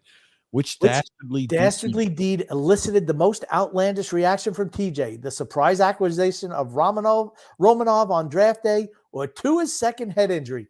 Okay, it was Romanov. I don't even think it's close. I think that TJ was so angry going into the podcast on Thursday that he went off on a ridiculous diatribe on Tua's head injury. And we're going to talk about that tomorrow, honestly, once again. And the players' reaction, of course, the typical reactive NFL, the guy who's the neurologist who looked at him last week has been fired. Yeah. He should have been knocked out this week. I thought it was just a back injury and a neck injury. That's what they were saying. They're so full of shit. And now the scapegoat is the former doctor, the independent doctor. Yeah. Please stop. But that'll be a big topic conversation for tomorrow. Here's the thing. I was pretty docile compared to what other people are saying out there. Dude, it was so blatantly obvious he had a concussion. So blatantly obvious when his legs are when you're shaking your head like this. And we talked about right when you get dazed, you get pushed down there and you're shaking your head and you're like your feet are wobbling and falling out from underneath you. You obviously have an issue to where it's like, yeah, no, you're done. It's a game of fucking football, ladies and gentlemen. I remember I said it the night of, I said, all this is doing is hurting Tua. Doesn't hurt anybody else but himself. But there needs to be safety measures to prevent him from continuing to do so. Very clearly had a concussion. And what do you know? He gets concussed again. Plays while he's still concussed, and he goes ahead and gets another concussion, which magnifies it. I'm gonna tell you what, Tua's a little China doll, though.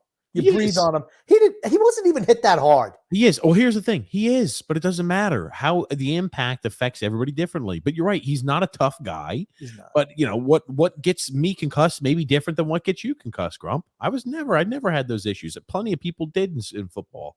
But again, like, I don't know. I think the Romanov reaction was much worse. Romanov. I forget Romanov. I mean, it was bad. That was bad. It was. I would say it was profoundly negative. It was so negative that I had to take the positive.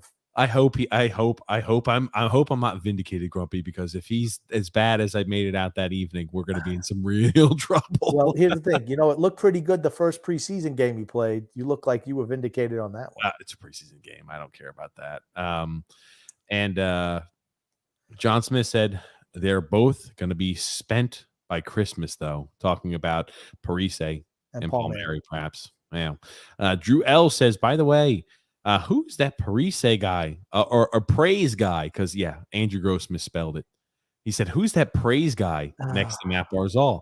Is it one of Lou's 40 chess moves? I did see that. Thanks for anyone who thinks that Lou Lamoriello is a top-level GM still has not been watching what's gone on here the last couple of years. They've been sleeping. Even when he was winning GM of the year, I'm like, stop. His moves, I thought wild overpays don't mean that you're making good moves. That's a loser move. I think you might like this one, Grumpy. Drew L just sent it to us. Oh, wow. Top or under Trotz and top or under Lamoriello. Yeah, very good. Ooh. I like it. I like it, Drew. I like it, my friend. State of Survival said, our power play was really good last year.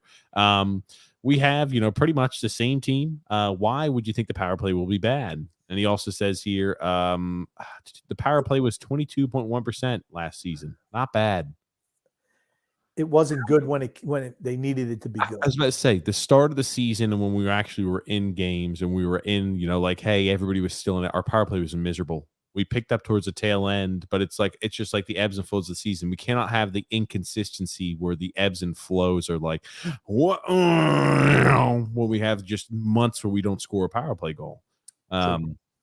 Eve L said, how much money do we save if we waive Josh Bailey after his 1,000th game? I think he's free. We get 100% discount. After he plays in 1,000 games, you don't have to pay anything to get rid of him and waive him. He'd never make it. If I was coach, he'd never make it to 1,000. I'd make him out to be a martyr. He'd be a martyr by the time I get done with him. Just solely out of spite. I'd let him skate out there every warm-up. Nope, you're a healthy scratch every night. Oh my God! What we can only ice 15 skaters. That's okay. I'll let you read this one, Grumpy. Power play specialist, 6th attacker, first line winger, future Hall of Famer Josh Emmer effing Bailey. Bailey. You know what? I hate Josh Bailey. You know what? It was so nice this whole offseason. I don't even think we talked about him. Somebody brought him up just as a preseason, just before it started, and all that negative Josh Bailey. Nobody brought that. Oh, you're talking about that day or today? No, not today. Oh, that day. Somebody brought it up. One of the podcasts brought up Josh Bailey, and all that. I've been trying to work on myself to be more positive, to not rip into Josh Bailey, but then I hear his name and everything just goes awry. What can I tell you? All that progress that I made lost in one podcast. Let's go to the next comment. Dan L says, don't forget, Bailey will always be the 6th attacker when the goalie's pulled too. Absolutely. Tommy B says, nobody knows yet. Preseason means nothing. Well, I will say, when you're rolling out your lineups, I mean, like 3 and 4 games into the preseason, I would assume that Anders Lee probably is not going to be the left winger on Matt Barzal's wing, on his left side. They're trying to figure out who's going to gel well with him. I don't think you have a lot of games to be screwing around with that. You ideally in the preseason want to figure out what the line combination is going to look like for the first 10 games. How much different from last year is it really going to be? I don't think much, if at all. I don't think much. I'm more worried about the effort level. This is a team that's supposed to play with a chip on their shoulder. There's no fucking chip. It's a little a little Hertz potato chip. We're not talking about the big, wide, wavy chips or anything like that. Rob says the only way Bailey gets in the Hall of Fame is if he buys a ticket. That's the only way it should ever be.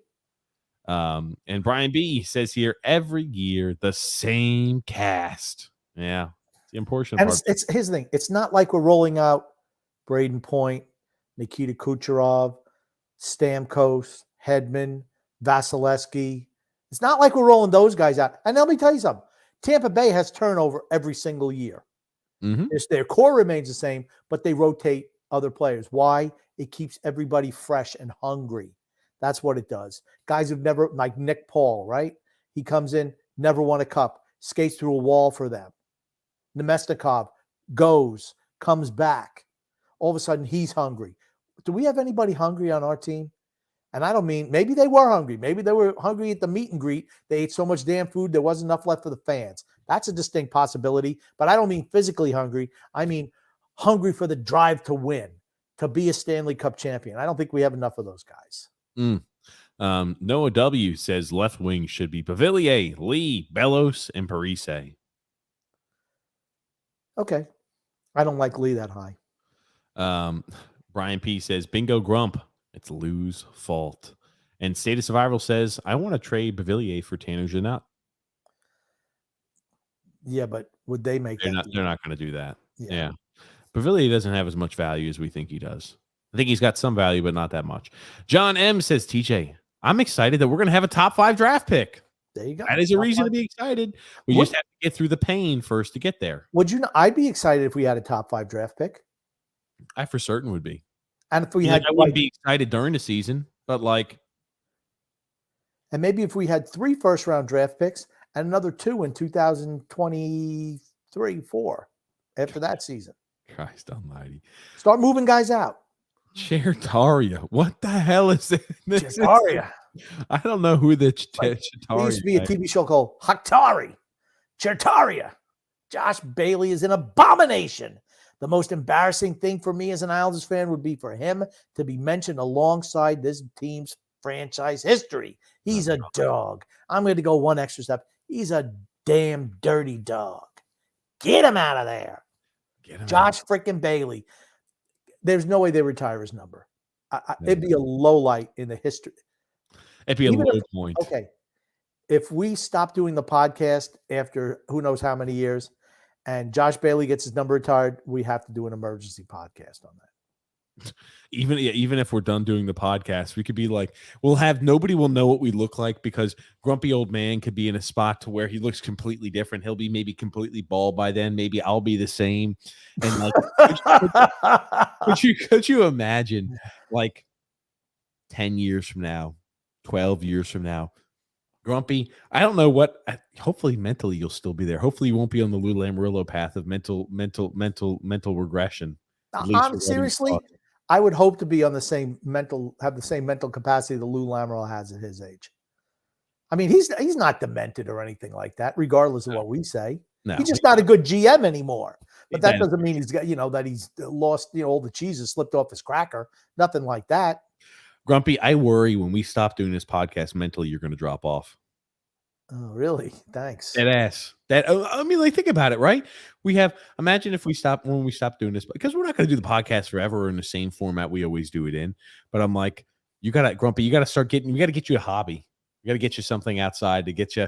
We need to get you somebody you could go to like a club where you could debate people or talk about people and getting enraged, just not where you're going to blow your heart in half. Yeah, I'll go downtown. I'll wear a sign that'll say, "The world's gonna end." Oh, there it is. Yeah, you have those fun conversations. Thank you. Andrew L says the only way Bailey could help this team is by donating his contract to pay for everyone's parking at UBS Arena. Oh God. State of Survival says our power play last year was 22.1%. That's not bad. Okay, yeah. So I popped that. Sorry. John Smith once again says, I'm excited about another year being ticked off some of these mediocre forwards contracts. There you go. 2 years, as long as we don't do anything stupid, we're going to have quite a bit of money left in the salary cap, quite a bit. But unfortunately, we'll have the same old song and dance. Nobody wants to go here, and we'll be a team that's in the cellar. Well, Frank K. Grumpy. Number one concern is we're turning into the doormat mid-90s team again, which will produce tons of empty seats and $10 tickets with the charges included. God almighty. Now, they were I saw tickets last year, $8. So I think it'll be less than $10. Not like they were $8, but like the charges that were attached to it were like 20 something. Yeah, that's a lot. Speaking about most concerned, I think this is a good one. D-Cut says, I'm most concerned about TJ reading the comments all season. That is a big concern. I tell you what. Nearly the Islanders, but a podcast-related concern, it maybe is my biggest concern too. Okay. Now, the only reason D-Cut is not taking over Post of the Night is because it's not really Islanders related like Jake's was. But I tell you what. It's a good one nonetheless. If it's like a 1A, 1B thing, that's very, very good. Oh my God. I love that. And we already got there. Frank's comment, Frank C says, excited about Sorokin being even better this season. Here's Frank taking it seriously. Yeah. Not like most of the guests or people who actually do the podcast. But are you talking about yourself, Grumpy? Yes, I am talking about myself. I mean, to me, I don't think he can be as good as he was last year. He was spectacular last year. He was spectacular. I mean, it would not surprise me if he took a little bit step back. Would not surprise me. And, that doesn't mean he's going to be shitty. I just thought he was sensational last year. So Sturkin's looked pretty good so far this year. Oh, God almighty. The comments, dude. I will tell you one thing. There will be, if the team struggles a lot, there will be positives with that. There will be blood. There will be positives because our fan base has been in the cellar for so long. They're familiar with it. The gallows humor that will partake on this podcast will be fucking fantastic. When I think of this, like one more time, Grumpy, Cut Sites Revenge says Lou Lamoriello is tight with the Islanders budget, so he skimped on the food for the fans at the meet and greet. That's the reason why. The gallows humor that will turn out from another bad season of the Islanders will be worth the price of admission alone to the podcast. I absolutely. Let me tell you something. No, we're not the number one podcast for the New York Islanders. No. But I'm going to tell you what, we are absolutely the most entertaining. No doubt about it. No doubt about it. You know, I'm going to tell you what, I want him to check Fredo's freezer. Was Lou pocketing that food, making sure Fredo's got something to eat all summer long? Oh, okay. That's what I want. That's what I'm wondering about. Does he have the big stand-up freezer or the big chest freezer? All of a sudden, hey, chicken and waffles. Hey, hot dogs, hamburgers, shack burgers. Hey, where'd you get those? Oh, I don't know. Oh, yeah, dude. Fredo. Watch out for Fredo. That's right. Fredo's freezer. Dude, that could be a little fun. Fredo's freezer has all that food. Tommy Baffy Fredo's went hungry again. He could miss a few meals. It's okay. Oh, But here's the thing. It's because the food was in Fredo's freezer. Oh, the Fredo's freezer. They stole for their own purposes, Grumpy. That's right. State of Survival said, can we please put together a big trade for Jason Robinson? What do we have that anyone wants? See, that's the problem. First round picks. You can't do that. Exactly. We're not doing that. The way our team is built right now, we're going to have to rebuild through the draft. No other way. Just no other way. You're going to have to build through the draft, get younger, let everybody develop, like I've been preaching for the last number of years, right? Mm-hmm. Should have done it already. We'd be right on top, contending for cups now. That's over. That's sailed. They didn't want to listen to me. You got a couple of Eastern Conference Finals losses. Hope you're all happy. Now get ready for the dark times. But it's not unfixable. We have to rebuild through the draft. We cannot pick up. We can't even trade for young talent. We have nothing that anyone wants except for Matt Barzal and Noah Dobson. Rich A says, dude, it's the same guys. I fully expect the same results. Already looking at next year's draft. Damn. If that's not the indictment of where the fans think this team is. But think about that. If that's the mentality of the fans right now, you failed in the offseason. You failed to make them excited. The fan base is not even interested in this season. You failed as a general manager and as an organization. When the people are not even they're not even excited going into the season. There should always be something to be excited for. Detroit Red Wings, young talent getting better. Buffalo Sabres. Even the Philadelphia Flyers, hard-nosed John Tortorella, is going to be some fireworks there. Something to get worked up about. What do we have to get excited about? Hey, Josh Bailey's going to skate on the ice for 1,000 games. Well, that's exciting. Let's give him a plaque. Hey, Josh.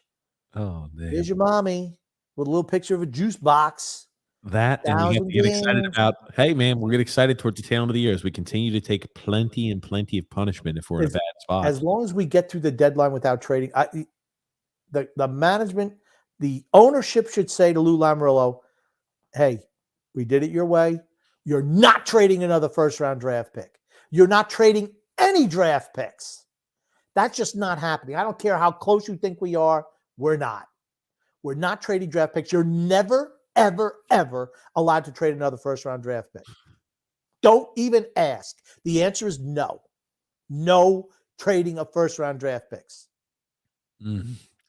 I tell you. Dude, the comments that we got coming up are great, too. John M. says, great shirt, Grumpy.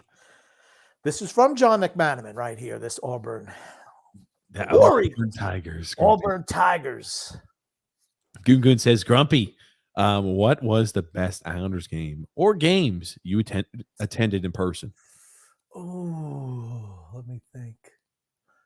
Gosh, there were so many back in the day. There's not one. I've never been to a Stanley Cup final or anything like that. So like I said, I really can't single any one game out. They were always fun. I always enjoyed watching the Islanders play. Even when they were bad, I still enjoyed going to the games.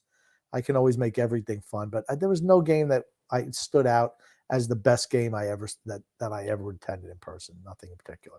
Well, that's unfortunate for you, Grumpy. I can tell you the most exciting football game I ever attended. What was that? Actually, there were a couple. But for me, the most exciting when I was working for the Panthers, not even the Super Bowl that they lost to the Patriots, Super Bowl 29, but no, Super Bowl 32, when they lost 32-29 in the last second field goal. To me, the most exciting game was when they made the playoffs in 1996. They beat the Pittsburgh Steelers 14-12 right at the end, and they intercepted a ball in the end zone. That was, without a doubt, probably the most exciting football game I ever saw. It was great. Oh, man. Atmosphere was fantastic. That has so much to do with it as well. Atmosphere makes for excitement. You got a bunch of people sitting on their damn hands all the time. Kind of loses some oomph. It does. It does. That's the reason to be there live at the event, to see it firsthand. And it has to be a home. It has to be a home team. Super Bowls are not great for that. Yep. I've been to a couple. They're not, because it's not a home team. A whole bunch of neutral fights. All these tickets are bought and sold before really the game even begins. All corporate. Mostly corporate seats. They have small sections for each team's fans. They get so many tickets to season ticket holders. Yeah. But they're not great. Mm-hmm. But I will say, in the Super Bowl when the Patriots beat the Panthers, that was the wardrobe malfunction. That's Janet Jackson. Yeah, we didn't even know about that till the next day. But I thought people were talking about, did you hear about what happened at the game? I'm like, yeah. Must have been talking about the guy, Mark Roberts, who used to run out naked in sporting events. He ran out to start the second half wearing a referee's uniform, and he tore it off, and he got wiped out. But I heard that didn't even make it to television. But I'm like, oh man, I saw that. That was great. Okay, got you too, Grumpy. I tell you, it's unfortunate you weren't able to see, because I remember when that happened. I was like, holy shit. When Janet Jackson had that shit ripped off, and when Justin Timberlake did that, I was like, my God almighty. Shooters Puck Hockey said, in positive news, the Shooters are beer league summer champions. A little clap and a round of applause. Clap for the Shooters. The Shooters. Shoot them up. Bang, bang. Beer league champions. Anthony R said, the Mets are pissing me off. We talk about the same old Islanders, same thing with the Mets. Just the same old Mets blowing the season right now. They're going to lose tonight again. They're still going to make the playoffs. Yep. I know that. How did was DeGrom pitching tonight? I'm trying to remember. He pitched yesterday. He got a blister on his finger, which he was doing great. Then he gave a back-to-back home runs. He had the blister on the finger. So. Oh, Scherzer pitched tonight. Gave up 4 runs. Yeah. Got a comment here from Goon saying, if the Islanders sink this year, are you chaps 100% certain that Lackadaisical gets shown the door? Or does ownership think he's a swell guy no matter what? I think he gets shown the door regardless. I think this is his last year. I cannot imagine them bringing him back at 80-something years old. At some point in time, you just have to move on. Just too old. It's not like we're winning it. We've never won anything under him. For all the great resurgence, we've never won anything. Nothing. Thomas B says, once again, Grumpy hits a nail on the head. What's there to be excited about? Even when we really sucked, there are reasons to be excited. True. This year, nothing. I was about to say, when we had really sucked, at least it was like, all right, dude, back there in some of those early 2000 years, would you say you were really excited? I guess about the young guys. Was that you were excited about the young guys getting their chances? Yeah, or hey, look at the exciting play of such and such, or look how we're scoring goals. Yeah. I mean, we're getting in fights every game. There was something to be excited about for every game. Okay, I get what you're saying now. The worst thing about the whole thing is, the only thing worse about not winning is being boring. We're boring. When you're both, you don't sell any tickets. Any tickets. Not at all. Not even for $8 on the secondary market. John Smith said, To answer your question, if we're within 6 to 8 points out of the wild card by the trade deadline, that first round pick is gone, guaranteed. You talk about that would be worst case scenario, the absolute worst case scenario. To me, I look at it this way: if you're not in a playoff spot by December, the end of December, you're moving everyone that you can move. I don't care if you make a little run like Anders Lee starts picking his play up the end of March, just before deadline day. I don't care. I don't care about any of that. It's like, we're not good enough to win a Stanley Cup. You have to move pieces who are on expiring contracts. Mayfield, Varlamov, whoever, or somebody who has value. Even, I'll tell you what, even Brock Nelson, for as good as he's played, if you can get 2 first-round picks for Brock Nelson, you absolutely have to move him, or even a first and a second. Same thing with J.G. Pajot. You have to move those guys. You have to rebuild. This team is, the majority of the players on this team of the core are over 30. You have to move those guys out. We have the technology. We must rebuild him. The $6 million man for you, Grumpy. Yeah. State of Survival said, the good news is that, we have a lot of fourth line depth, enough to sustain 20 injuries. That is a positive. That is a positive State of Survival. There you go. That is positive. Like that. And he also says here, we need to dump Wahlstrom fast before people realize he's not consistent. Chara used to set him straight because his focus is not there. He gets distracted, then screws up. Well, Kevin Kurtz been pleasantly surprised with how hungry and how hard he's working in the first 2 games. I thought I saw the effort. I liked the play away from the puck. I really did like that. It's a big year for him. What are we going to see from him? Is this going to be a guy who does he build off of his early success last year and kind of get things headed in the right direction with the new head coach, or do we see consistent struggles from him? So JG says, I would have loved to see the C on the front of number 13's jersey. You and me both. He's speaking like he should be a captain now too. Absolutely. That makes sense. State of Survival says here, does anyone have interest in Mark Scheifele? I'm sure he'll be on the block soon. How much would you have to give up to get Mark Scheifele? A lot. I would feel like a lot. Then there's no way. He's a center too, isn't he? Yeah. Natural position's a center. Yeah. I mean, I'm just 29 years old. Yeah. Again, he's going to be an unrestricted free agent, I think, in the next year. Maybe at the end of this year. Or the end of next year. Yeah. He's going to be UFA. Is that, again, do you want to repeat the same mistakes by signing guys who are in their 30s to long-term deals? Just start over. He's got a modified no trade clause. After this year, he's got 1 year. So he's got 2 years remaining on his contract, including the season upcoming. So he'll be 31 years old when that contract expires. I mean, he's a guy who's very consistently talented, but, man, oh man, it's one of those things to where, he's he's more of one of the guys that we don't need, if you understand what I'm saying. Yes, I do. Guys slower moving. We don't need, more guys who just don't move well and are, stuck playing, 80s or 90s hockey. I mean, he's extremely talented. He works, he fits a niche, but man, oh man, we need to have speed on the team. Simple as that. Tommy B says here, Shushnikov nets 40 goals this season. Oh yeah. He looked good in his little short stint, but he's another guy, bottom 6 guy, and we have plenty of those guys. Yeah. Ryan B says here, imagine how excited everybody would be if we just signed Johnny Hockey. Very true. And Gungun says, was it possibly just big misunderstandings recently involving Brett Favre and Antonio Brown? I don't know if you heard about Antonio Brown, but he exposed himself to a bunch of people at a pool. Yes, I'd say it's just a big misunderstanding for Antonio. I feel bad for Antonio Brown. I really do too. I liked Antonio Brown. Ever since that Vontaze Burfict hit, he's never been the same person. Yep.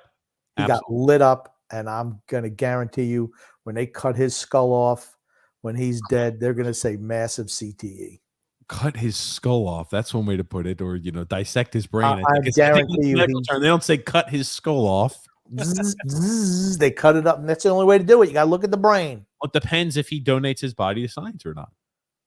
Well, I think he's going to probably will be. He's like, hey, let him learn what I can, how fantastic I've been. I tell you, dude, I do feel he never had any issues. He was still, it's not like, hey, he became a very talented player and then the issues came up. He was a very talented player for quite some time. And then it was like that hit, just things had kind of changed. I'm just like, oh, yeah. So what Brett Favre did, no freaking excuses. Oh, he's got thousands, Grumpy, thousands of concussions, though, remember. So we've been told. So he's told us. John M says, Grump, the Polish police or the Polish Prince would be top 3 player in the 2022. What was that? Islanders team said, we're talking about Mariusz Czerkowski. Oh, the Polish Prince. Is that what his nickname was? The Polish Prince? Yep. I didn't know that. And Frank C says here, the guy sounds like Lou on the phone. Lou Lamoriello, Lou from the landline. John M says, halftime is about over. Got to get back to that Auburn game. Have a great night. I'll watch more later. Have a good evening there, John. John Smith says, Lou said Dobson needs to show more. LOL. I cannot believe he said that. Or maybe that's with the contract extension. Oh, I need to see more out of Dobson before I give him a long-term contract. I do remember that. Yeah. All right. Third leading scorer from defense. Okay. Tommy B says here, they need Nasty Nestor, talking about the Mets. That would be nice. Nasty Nesta. Jeremy Ford says here, you up, Grumpy? 1976. Started watching the year they lost the cup in the finals. That it's been one long drought as a fan. The back-to-back Final Four finishes were emotional to watch and lose. Yeah, I mean, I feel bad for people like that because, I've seen championships and, you're young enough where you have plenty of time for them to get back there. But people of a certain age, we never saw one. Think about it. It's been 38 years since we won a cup, or 30, something like that, 38, 39 years since we won a Stanley Cup. It's a long time.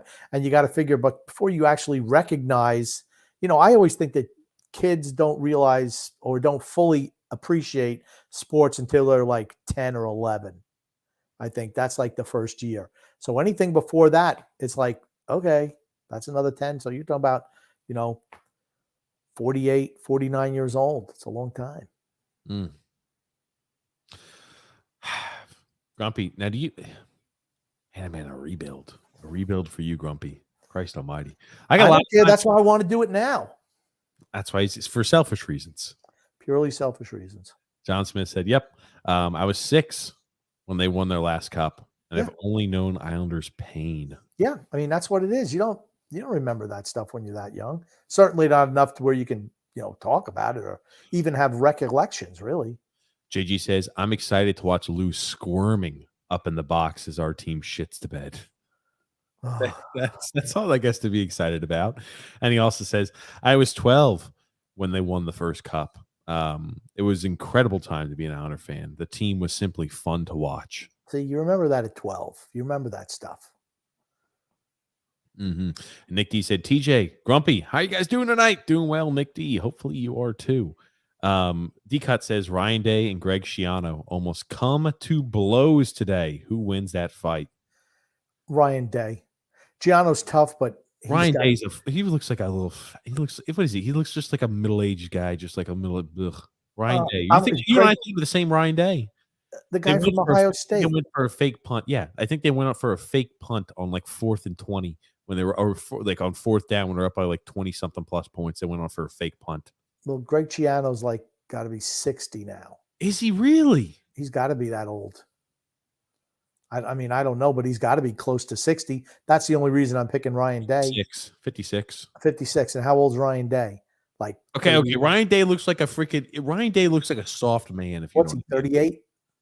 Give me a sec. Ryan Day, 43. Okay.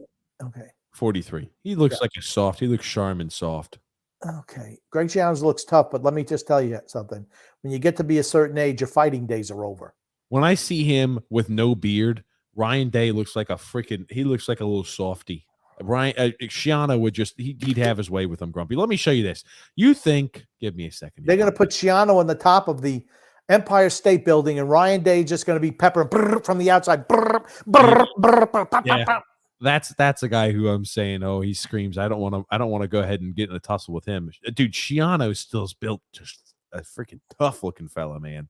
Okay. You can tell he's got those wrestler ears too about him. Look at Ryan Day. Looks like he's never done a hard day of work in his life. Ugh. Ryan Day, Ohio State. Yeah. Anyway, let's move on. Declan says here, we should have kept or at least re-signed back Austin Zarnak. Why not? We got 100 Austin Zarnaks. What's 101? Yeah, there was. I'm most concerned about TJ reading the comments. Oh, man. Nick D says, I'm hoping Grumpy is completely wrong, but then I removed my blue and orange sunglasses, and we're going to suck. We have to trade all those over 30. I don't think it's going to be possible, but you just have whoever you can move, you have to. Who you can get value for, you have to move. Mm-hmm. You just have to. Like I said, Pajot should be on the block. Palmieri should be on the block. Even Zach Parise as a rental for a third round, fifth round pick, fourth round pick. Absolutely. Whatever. Just get those guys off the roster. Get as much draft capital as you can. Tommy B said he met no Dobson last night. He was with Casey Zizekas, and he says, here's what I got last night. The meet the team. I got autographs from Oliver Wahlstrom, no Dobson, Casey Zizekas, Cal Clutterbuck, and John Ledecky. I also got an achy back, sore feet, and an empty stomach. Oh, good gracious. Did you ask Ledecky if he was held at gunpoint when he was talking about Lou winning those 4 cups? When maybe he was nervous too. That's why he said they won 4 instead of 3. Very possible. Got a comment here from Cutshite's Revenge saying, at this point, the Islanders are in New York Islanders history. We need to hire a biotech and have them obtain DNA from Trottier, Tonelli, Bourne, Nystrom, Potvin, Morrow, Pearson, and Johnson, and clone them ASAP. Yeah, I agree. Nick D says here, do you think that Matt Murray will work out in Toronto? Would you trade Varlamov to Toronto if Murray doesn't work out for him? Absolutely, I would. Yeah, absolutely. For certain. I mean, like, if you're at the time, damn, we're doing a lot. Here's the thing. Maybe the Islanders come out, they play with a lot of freedom. Doesn't look necessarily like that's going to be the case with the 2 preseason games. We'll see. They're playing the Flyers here. How do they look against the Flyers? Do they look like things are more headed in the right direction, or do we still look like we're anemic and we're stuck in sand when we're skating? Those are the issues I don't think it fixes. Jay Clark says, hey, Grumpy, when the grandkids come over, do they call you Grumpa? I don't have any grandchildren. My male sons have failed me miserably in that way. Yeah. You figure they get on the stick literally and be able to provide me with some grandchildren. It's not been the case so far. Grumpa. They can call you Grumpa. Grumpa. I like that name. Grumpa. D-Cut says, millennials can't multitask. They become quickly unhinged. TJ is the poster boy for this. And Doug R said, this year's slogan is, if we do not try hard, we may get Bedard. Oh, I like that one. I like it. I was trying to think of something that rhymed with Bedard. That's pretty good. Frank K said, I'm concerned about my friend that I'm sitting with at UBS is gonna try to thief all of the giveaways I receive at the games. Oh, good gracious. I don't know. That could be a problem. Big problem.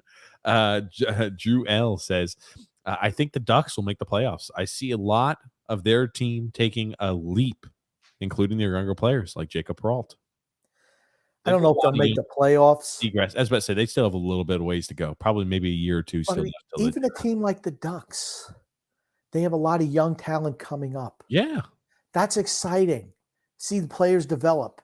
Even the Devils are exciting too. Like, here's the thing. The Devils have a lot of young players that are producing. I know you said, oh, I'm excited, but the Devils, you could be excited as a Devils fan. If we get beat in the regular season by the Devils, we're in real trouble. We're in trouble. Like I said, I realize it's preseason, but they were just out skating us. To me, that's the most disappointing thing, is how we just look so slow compared to other teams. Tommy B said, I'm looking forward to TJ and Grumpy Old Man having Dr. Fauci on their show to explain last season's COVID policy. Yeah. Oh, that would be a good Dr. Pinocchio. Yes, what's your name? Yeah, Pinocchio Fauci. one. JG says, So full of shit. when Rocky picked the Thunderlips up and threw him over the ropes, it was awesome. D-Cut says, Alexander's been wearing all black since that toe injury. Poor Alexander. Poor Oh. Alexander. Oh, He was so excited. I told him, I said, you only got a week to oh, enjoy no. this. They beat Buffalo. He was excited till Thursday. Oh, good gracious. Good gracious, man. Frank K said lawsuits coming big time with the NFL. Just getting started. The Tua stuff. You know what? I bet you there is. Yep. Yeah, you know what? That's horse shit. You know that there's okay, first of all, here we go. I'm going to go on it again. The NFL doesn't give two shits about the health of the players. Never has, never will. Do not care about the players. To pretend that they care about the players, and they're good at that pretend shit. Like It's they like care about pretend like about breast cancer awareness. That's month. right. Like And now for the next month, fraction, a freaking astrospec of that money actually goes to that, and they sell huge amounts of additional profit. They've got coming in through pink jerseys and pink this, and they spend more money on the advertising that they care about cancer than they actually donate to the cancer cause. Yeah. for anyone to think that the NFL cares about women and breast cancer is a joke. It's just another way for them to sell merchandise. And I'm going to hate watching all the pink shit for the next month. I hate it. I despise it. I hate it. But that's what you're going to see. Do you think that they really care about the players? They could care less about the players' health. They probably would hope that they'd all just die on the field, and then they wouldn't have to pay them off any premiums in their pension going forward. They don't care about the players at all. All they care about is making the money. They don't care about Black Lives Matter. They don't care about any lives, period. All they care about, the only color they care about is green. That fills their pockets. Not the type of cheese that TJ eats that has mold on it, but money that they put in their pockets. You just take the moldy top layer of the cheese off, and the cheese underneath is still good, Grumpy. No. As long as it's not growing on the sides, you're good. No. Oh, man. Hold on a second here. Okay, we had a few comments additionally added. Drew L says, TJ, speaking of Gallo's humor, legend has it that Gallo's humor was named after Joey Gallo. Not correct. It was just a joke because Joey Gallo's so miserable. Jay Clark says, will the new general manager keep Lambert, or will he bring in his own coach? He'll bring in his own coach. They all do. Yeah. Believe me, Lane Lambert is not getting paid a whole lot of money. You don't think so? No. Got to keep Fredo fed. Got to keep that freezer full. So they're going to cut back on expenses by not giving Lane Lambert a big contract. Keep the freezer full. Fredo's freezer, baby. Woo! Oh, man. JK says here, Lamorello is not demented. He's lumented. I like it. D-Cut says, TJ purposely screwed up the call-in of BP's call, so he would silence BP's Owl's Misery Rated R. Shout out. TJ owes BP an apology. Says, cancel culture him now. Yeah. Good. That's a good one. Gungun says, don't get too excited about the Islanders getting top 5 picks. Their draft pick talent is piss poor as the New Jersey Jets. Well, could have some truth to that. Usually the Islanders, when they're picking 5th, it's a 4-player draft. That's how it always is, man. Picking 3rd, 2-player draft. Picking 18th, 17-player draft. Oh, good gracious. Hey, when they drafted Simon Holmstrom, it was a 30-player draft, and they still got the wrong freaking guy. Oh, good gracious. Gungun says here, Grumpy, if the Islanders offered you a job in the front office, would you accept? Would you triumphantly return to your once beloved Long Island? Considering how I'm universally hated by the Islanders organization because I speak the truth, they don't believe in that. They would never offer me a job, but yeah, I would take the job. Absolutely. They should put me on the show. God almighty, you'd be a loose fucking cannon. Grumpy's Grousings, something like that in the second intermission, something like that. 5-minute segment just going off. You could have some glad hander like, well, AJ, she couldn't keep up with me, but somebody. Nobody can keep up with you, Grumpy. That's true. Somebody with a quick wit come up there. No. Yeah. Declan says here, you got to see the new Kraken mascot. You guys see that the Kraken or the Kraken mascot? No, I have not. No, I haven't seen it either. I'll have to try to look at it real quick. Anything that looks like a freaking octopus, I have no interest in. An octopus? It's what a Kraken is, some type of mythical sea creature. Ooh. Let me see. Mascot. Let's see if I can get that pulled through for us. Oh my God. Holy shit. Oh no. They just came out. This is like 30 minutes ago. They just went ahead and showed this. They just introduced this thing. It is the ugliest fucking mascot I've ever. Is it Galloping Goody? It may compete with freaking that Gritty guy. It is awful looking. Well, it is put it up. You talk about it. Stop talking about it till you put it up. Do you understand? I want to have another conversation. Do you understand why I'm talking? Get it done. Because as I'm pulling up the image, and making sure put up the picture. This is their mascot. What is it? What the fuck is that? What is it? I don't even know. Oh my God! It looks like somebody who's got. It looks like somebody who's eating moldy cheese. Who are those things where the little blue munchkins would have those little Smurfs? It's like a Smurf, mutated Smurf, a Smurf who lived near Chernobyl nuclear power plant. That's exactly what it looks like. It's a His name really is bad Journey. Journey The Smurf. His name is Sea Boy. Sea Boy. Sea Boy. That's the official mascot of this thing. Oh my God. Look at this. Jesus. Look at this thing. Is it a man? Is it a girl? Is it a man? Is it a boy or a girl mascot? I don't know. It kind of fits in with that area. Oh my God. It fits in with Seattle, doesn't it? This is how it came in. Oh shit. Okay. Oh my God. Welcome to the deep. Holy shit. Sea Boy or whatever the hell this thing is. My God. Yikes. It is not a good looking mascot. That is for certain. Ugh, terrible. God almighty. Thanks for commenting that in, Declan. Christopher C said, Grumpy, why do you hate Fredo? Just because he's Lou's son? Doesn't mean he works exactly like him. Fredo only has a job because his dad is GM. That's the only reason Fredo has a job, period. I do agree with that. Fredo didn't earn his job. He was given it to him because he's Louis' son. That's it. Brian P said Antonio Brown was never a great dude, but that hit made him crazy. Made him a crazy motherfucker. Yes, absolutely. JK says our luck is that we're not bottom feeders for the Crosby, Ovechkin, McDavid, and now possibly the 2023 draft with multiple generational talents in it. Lou is going to screw us this time by doubling down on the non-contender. That's what I'm worried about. That's for certain. D-Cut, Grumpy's got a comment for you to read here.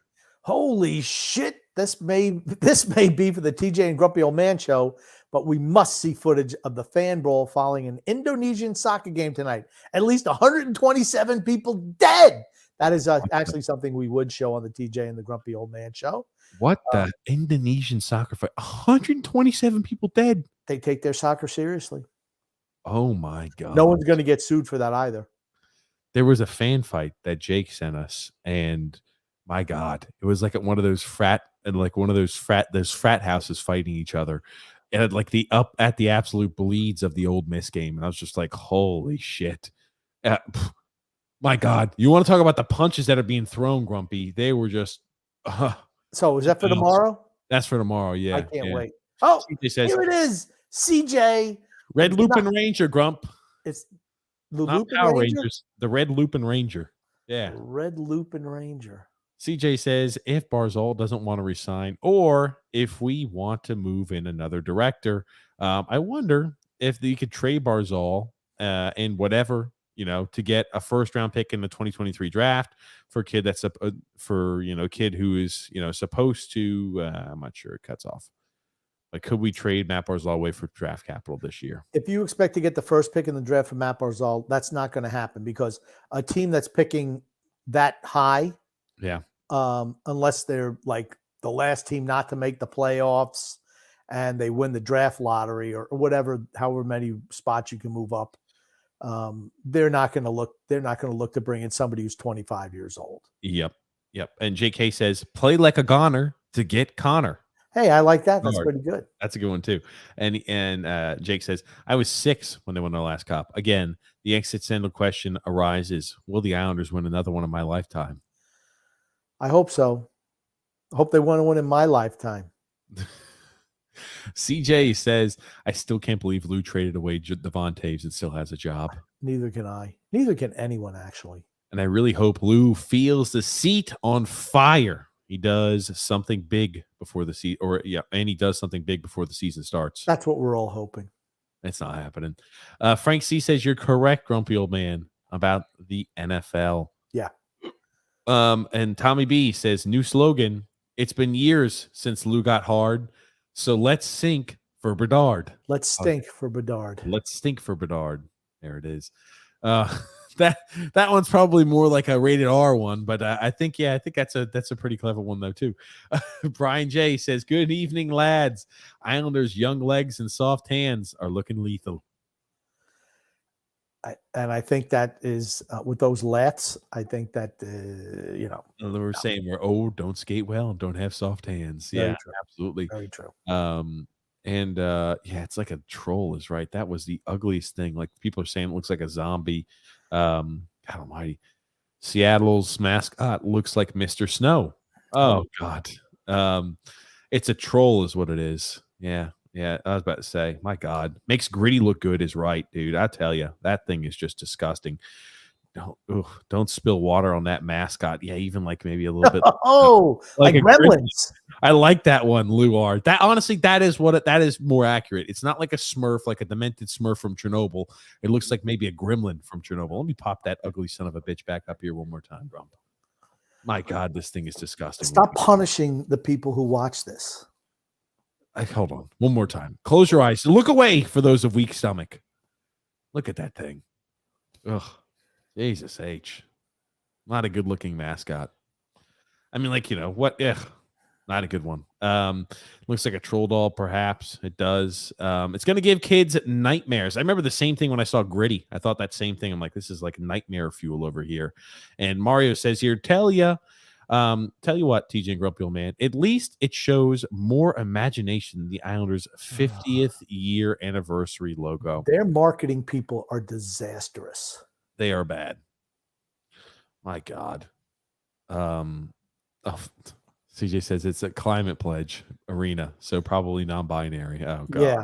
I mean, geez, stop. If I remember correctly, Fredo was hired by Snow. He was. Yep. Yeah, but it's because of who his dad is.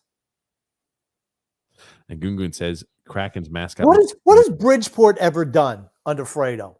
They didn't make the playoffs for like 12 years in a row. Yeah, they had one playoff series victory. Sunday Sand says the Kraken mascot looks like a troll and not a good one at all. Okay, gracious. Not a good look. Oh man. Hold on. What the heck? Boy. Mario says over 2,000 people committed suicide, and some then jumped from the roof of the Marciana when Brazil lost the 1950 World Cup final to Uruguay. My God. They take their soccer seriously, their football seriously around the world. Dude, it's my God. We got a comment here from CJ saying, did you watch Lupin Ranger versus Pat Ranger show preview I sent you on Twitter the other night? No, I didn't even know you sent me one. Sorry, CJ. I'll look at it later, but I'll have to look at it. I'll show Grumpy after. TJ, once again, ignoring the comments from the Isles Misery Rated crew. Sad. The loyal members of Isles Misery Rated. Loyal. I missed that part. Sad. Or I left that out on purpose. And Milo Brownie says, Sorokin, is he enough to get a sniff? Is he enough to get us a sniff at the playoffs? No. Got to kind of hope for that. I mean, he's got to play fantastic hockey. But Grump, man, we're here at the end of the show today. This Wednesday, we should have Steven Rosner on, so it'll be fun time on Wednesday too. But Grumpy, what do you want to say before we wrap things up? I want to say love and laughter to everyone who listens, and even those who don't, from TJ and a Grumpy Old Man. Thanks everybody for tuning in to the show. We'll be live this Wednesday, 8 p.m. Eastern Standard Time. Until that time frame, have a great. We'll see you tomorrow on the TJ and a Grumpy Old Man show. Yeah, but we'll see you again on Wednesday at the Islanders Never Said I podcast. Until then, have a great evening. We'll see you Sunday. We'll see you tomorrow, 8 p.m. Eastern Standard Time, sharp. We'll see you then. All righty. Thank you again, Grumpy. Thank you, everybody, for listening in. Thank you, Grump. My pleasure.